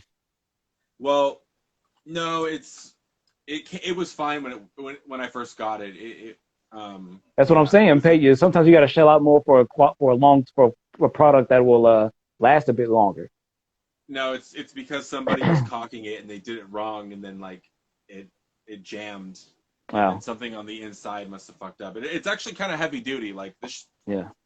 like I had my buddy over here who owns guns, Yeah. and he was like, yeah, it feels like a gun.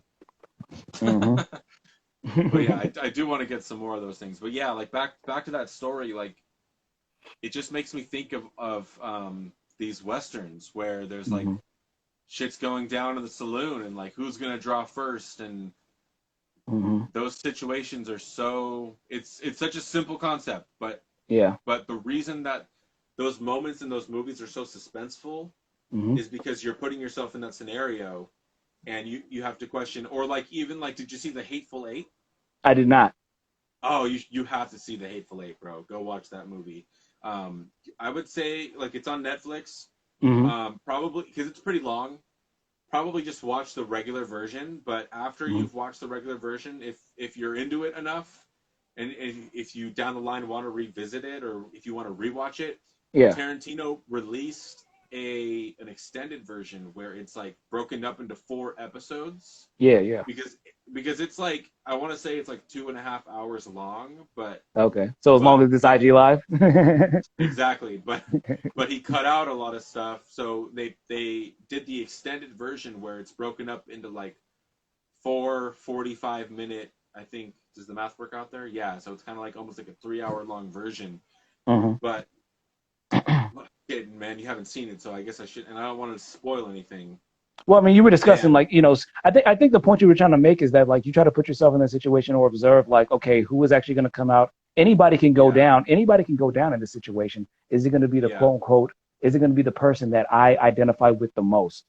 Who is going to do Well, the things that I yeah. would agree with the most? That's basically what happens in these situations. Is the And so yeah. not only is it kill or be killed, Hmm. but in the Hateful Eight in particular, without ruining anything, I think I can say basically it involves Samuel L's character, and he's in a situation where it's almost like a Mexican standoff. Hmm. But the idea that the concept that Tarantino is exploring in this situation is like the concept of self defense. So Hmm. because Samuel L is black, Right. he's not allowed to draw first. So he has to entice this other character into drawing first so that he can claim self defense. Mm. But also Jackson is playing a bounty hunter, a black bounty hunter.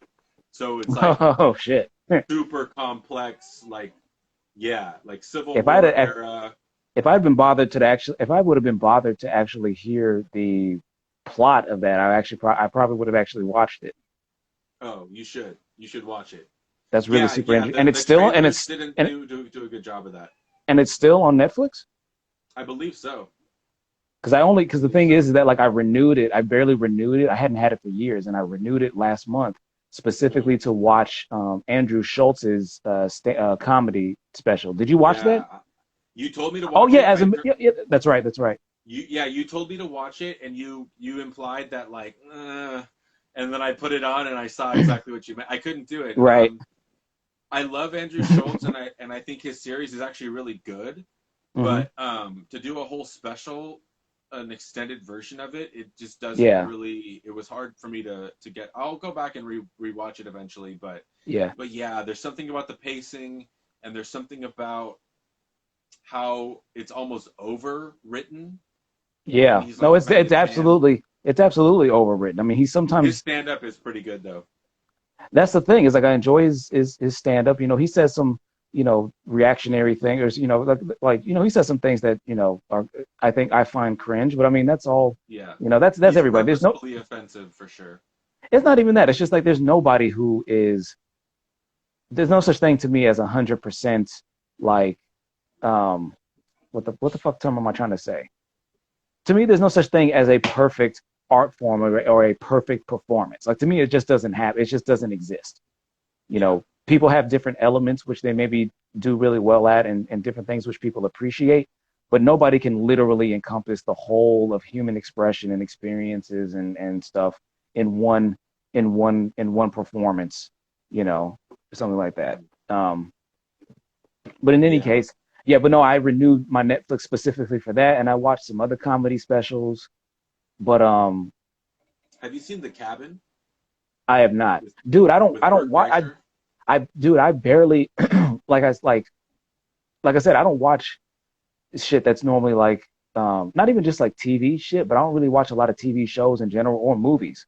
I've never Yeah, I was never really the biggest like TV show or movie person. yeah. Me neither. But I do go through phases, and I go through, like there are certain things that I'll be attracted to I'm gung ho about. Yeah. So, but like Bert Kreischer's series on Netflix, The Cabin, Hmm. that's another one that I would recommend because it's so multifaceted. And Hmm. he does a good job of making you feel like you're hanging out with him, Hmm. which is nice. Like actually, I when I watched it, I was because I go through like stages of smoking and drinking and not smoking and not Right. drinking. I Yeah. think I was completely sober at that time. So it's in a way it's kind of nice to be able to watch other people drink and smoke when I'm Yeah. not drinking and smoking because then I get to kind of live vicariously through them.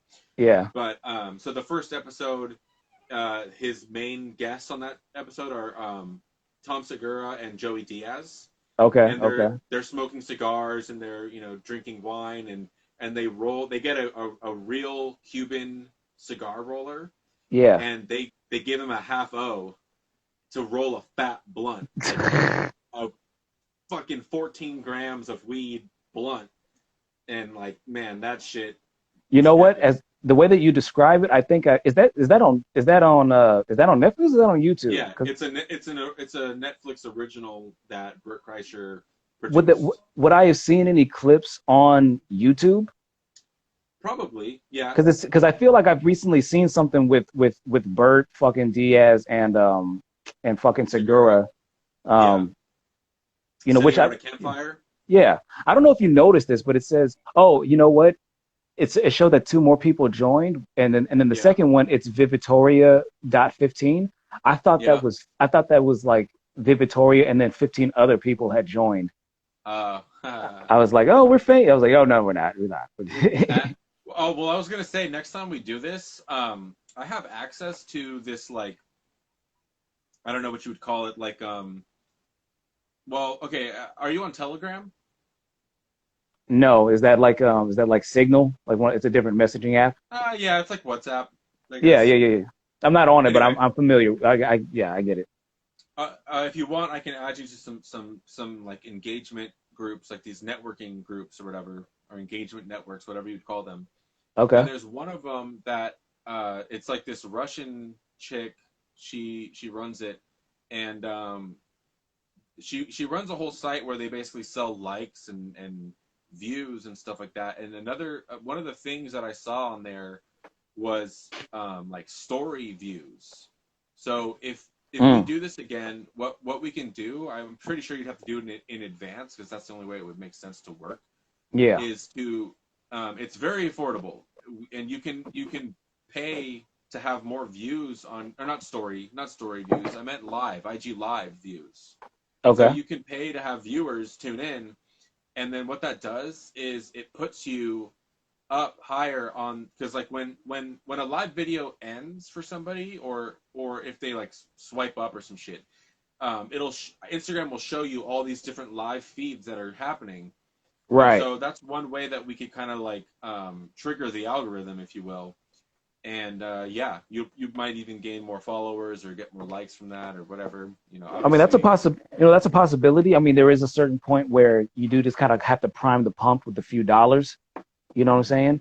exactly. At the same time, though, you got to give people something that they want to talk about, and sometimes that means, or not sometimes, but or yeah, sometimes that means courting, controversy. Like I mentioned before, I'm gonna use that.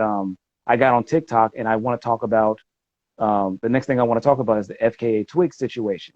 Yeah, It's going to ruffle some feathers, but it's also a necessary conversation and some points that I think need to be made, especially as somebody who is sympathetic to those positions and whatnot. yeah. Because you have to give people something that they're also going to want to talk about after the thing is over. A lot of people go live and get a big audience and everything, and nobody gives a fuck about it 5 minutes later about what happened. It was True. just it was just a short window into to watching somebody eat or get their nails done or whatever the fuck, buy some weed. Um, and then which is fine. I'm not hating on that shit, but it's just in one ear and out the other. Exactly. And I'm very much about trying to get. I definitely am more concerned with a certain level of stickiness, Yeah. you could Have you say. seen Have you seen Tory Lane's live shit? No, I mean um, Dude, a I've seen friend told me it's ridiculous. I've seen it clips of it. is absurd. Like, Hmm. yeah, a friend was telling me about it, and she was like, "Yeah, like just watch, go check his page. He's probably live right now." Pulled it Yeah, up. Sure enough, he's live. Sure enough, there's just some big booty hoe twerking. I'm yeah. just like, that's literally all he does. And I don't know if he's paying these people. I don't. He's Of probably not even course. paying them. Oh, well, the thing is, I Well, mean, some of them I'm sure are just there to get attention and whatnot. But it's like, well, at the yeah, end at the end of the yeah, because day, some of them are yeah, he's they're joining his. Some of them are just joining his live. So right. it's like It's cloud you're up chasing. here and I'm down here. Yeah, Tori's up here and just some stripper bitch is like down here, and I'm just like, yeah. people watch this? Like what? Yeah, people watch. I mean, dude, on Boosie's. I mean, Boosie he got kicked off because he was having women like twerk naked and shit and just bust their pussies wide open and shit. Like, Oh my they're god. like, here, bust your pussy open, I'll give you $1,000. Yeah, You know how someone did that fucking to crime. DJ Khaled, and Khaled was like, no, no, no. No, no, no, no. I'm happily married, man.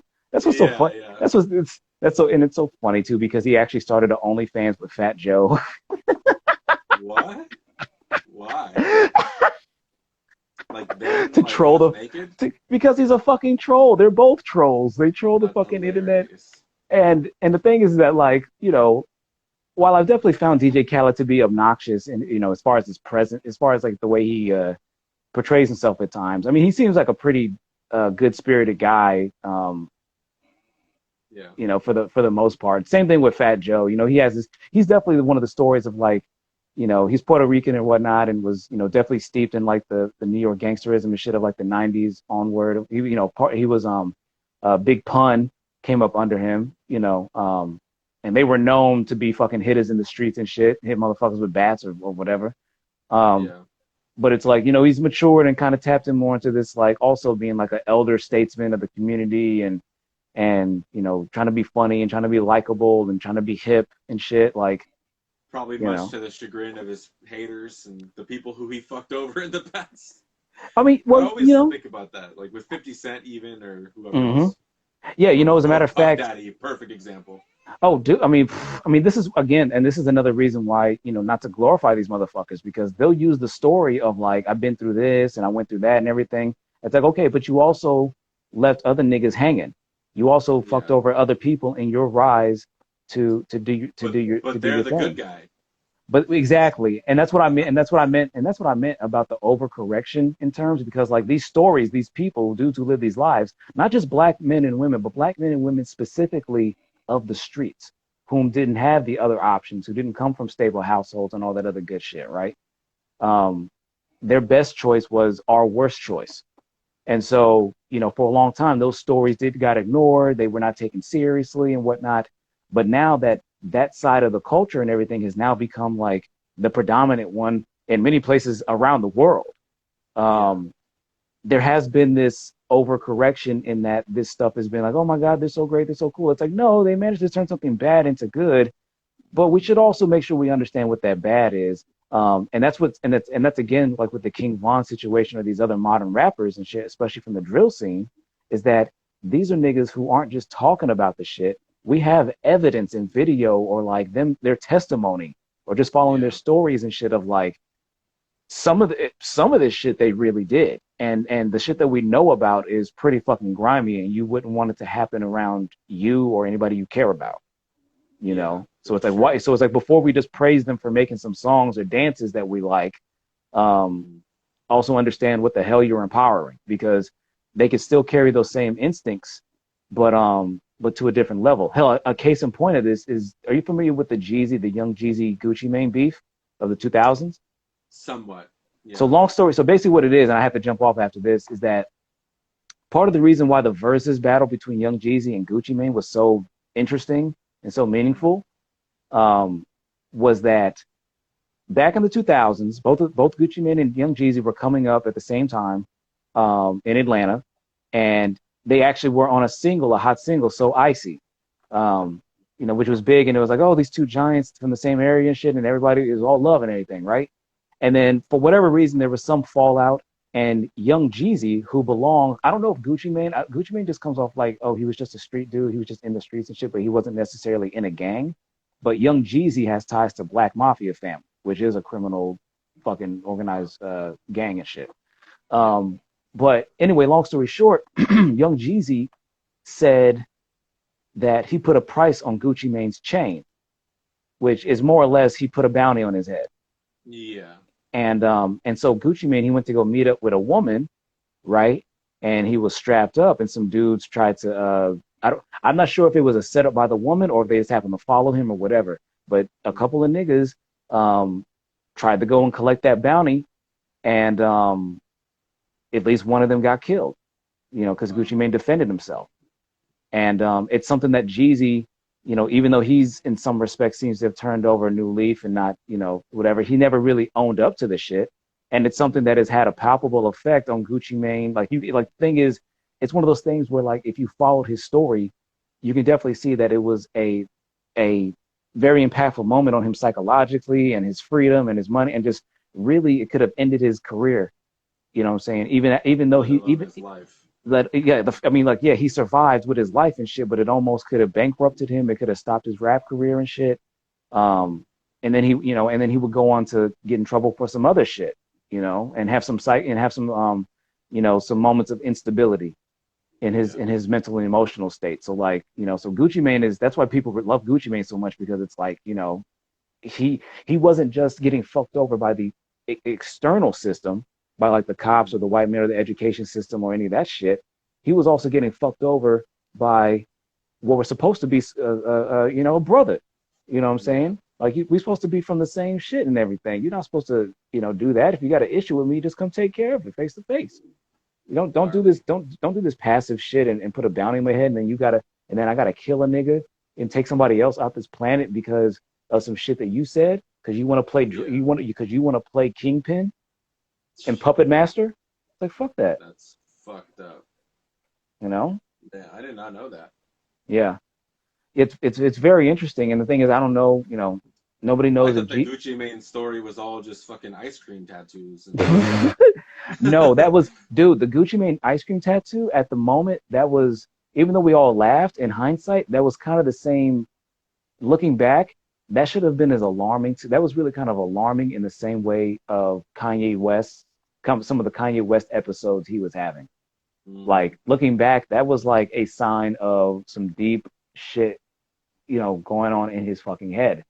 He needed therapy, he needed some help and shit. And we were just like, oh no, that's swag. And of course niggas at the time weren't talking about mental health and therapy and shit like that. Yeah. That's stuff they have to grow to appreciate. And I don't even know if Gucci Mane has ever gone through gone through therapy. Yeah, man. It's life is complicated, life is multifaceted, it's unpredictable, and it's yeah, man. Shit is wild, and stuff that I never thought that I would have to be concerned about. All of a sudden, I'm finding myself have to really be, worried about it. Whether it's health, whether it's health concerned around, viruses and disease, or whether it's around safety from random violence from somebody within my community or outside the community. Whether it's just the regular hurdles of navigating a society. Not whether it's on the basis of being a black man, or just in a society that is built in that is or in a society that is obsessed with celebrity and materialism and all the other trappings and shit that are just human fucking things, but just pushed to the extreme.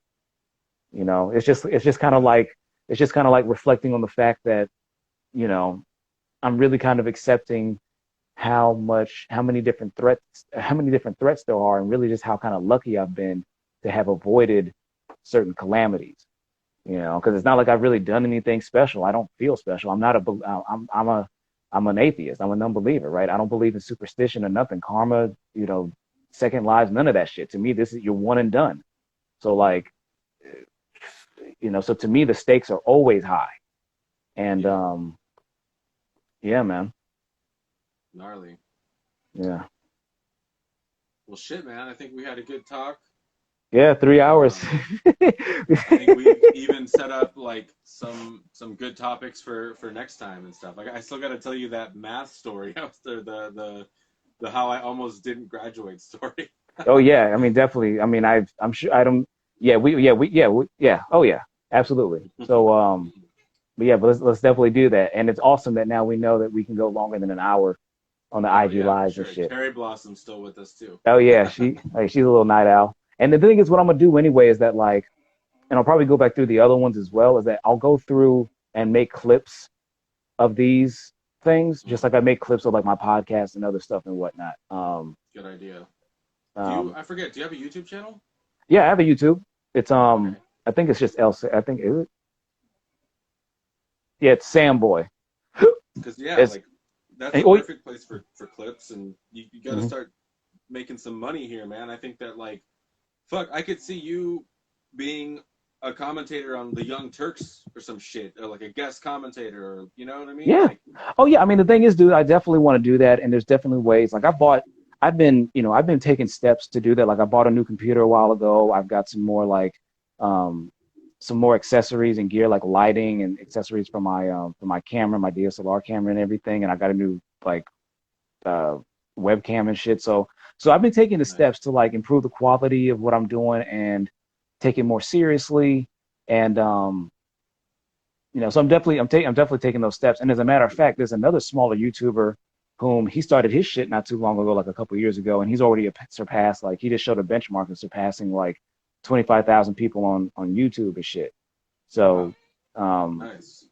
and so it's just Yeah, like, man. so part of me gets jealous, but part of me is also like, hey, it's possible. You just gotta, get on your shit. What do you think about doing doing a show and then making it almost like not so much of like a podcast, just two people talking, Yeah. but making it more almost like a late night show slash Howard Stern, where we have guests and then like you and I can like ideally we could be in the same room. We have like I want to have like a fucking desk and like a couch for like a guest, and then you know what I mean. We have segments. So we could make it a little more organized. We could still shoot it all in one go, so there's less editing involved and stuff like that.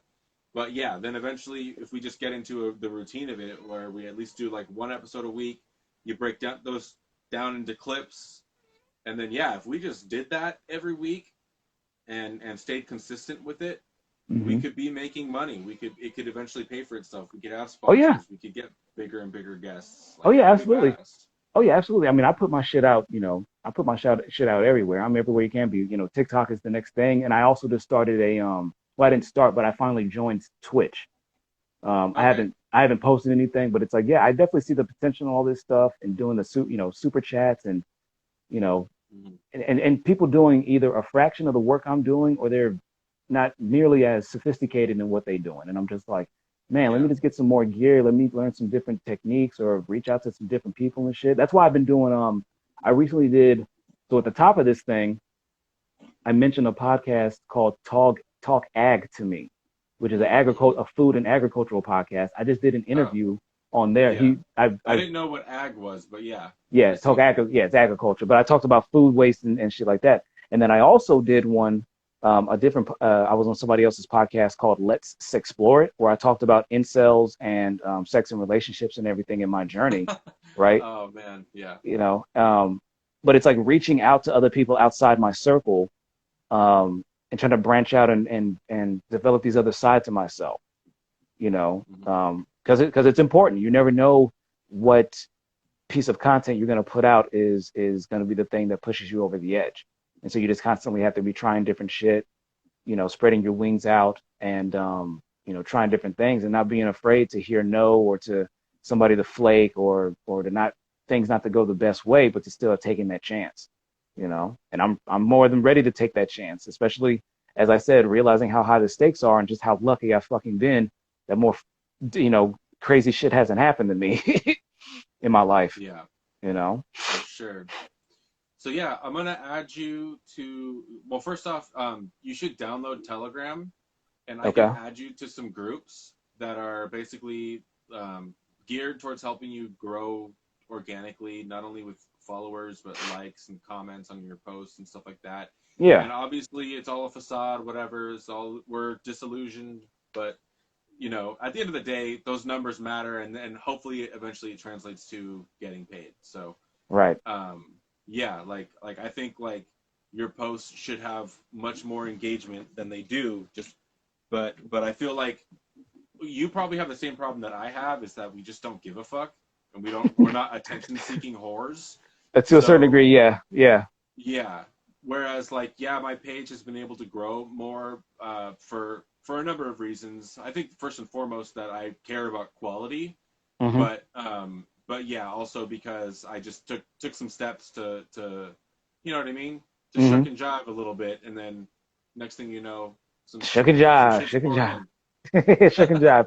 But Yeah, that's what it is, man. You got to hit all the angles.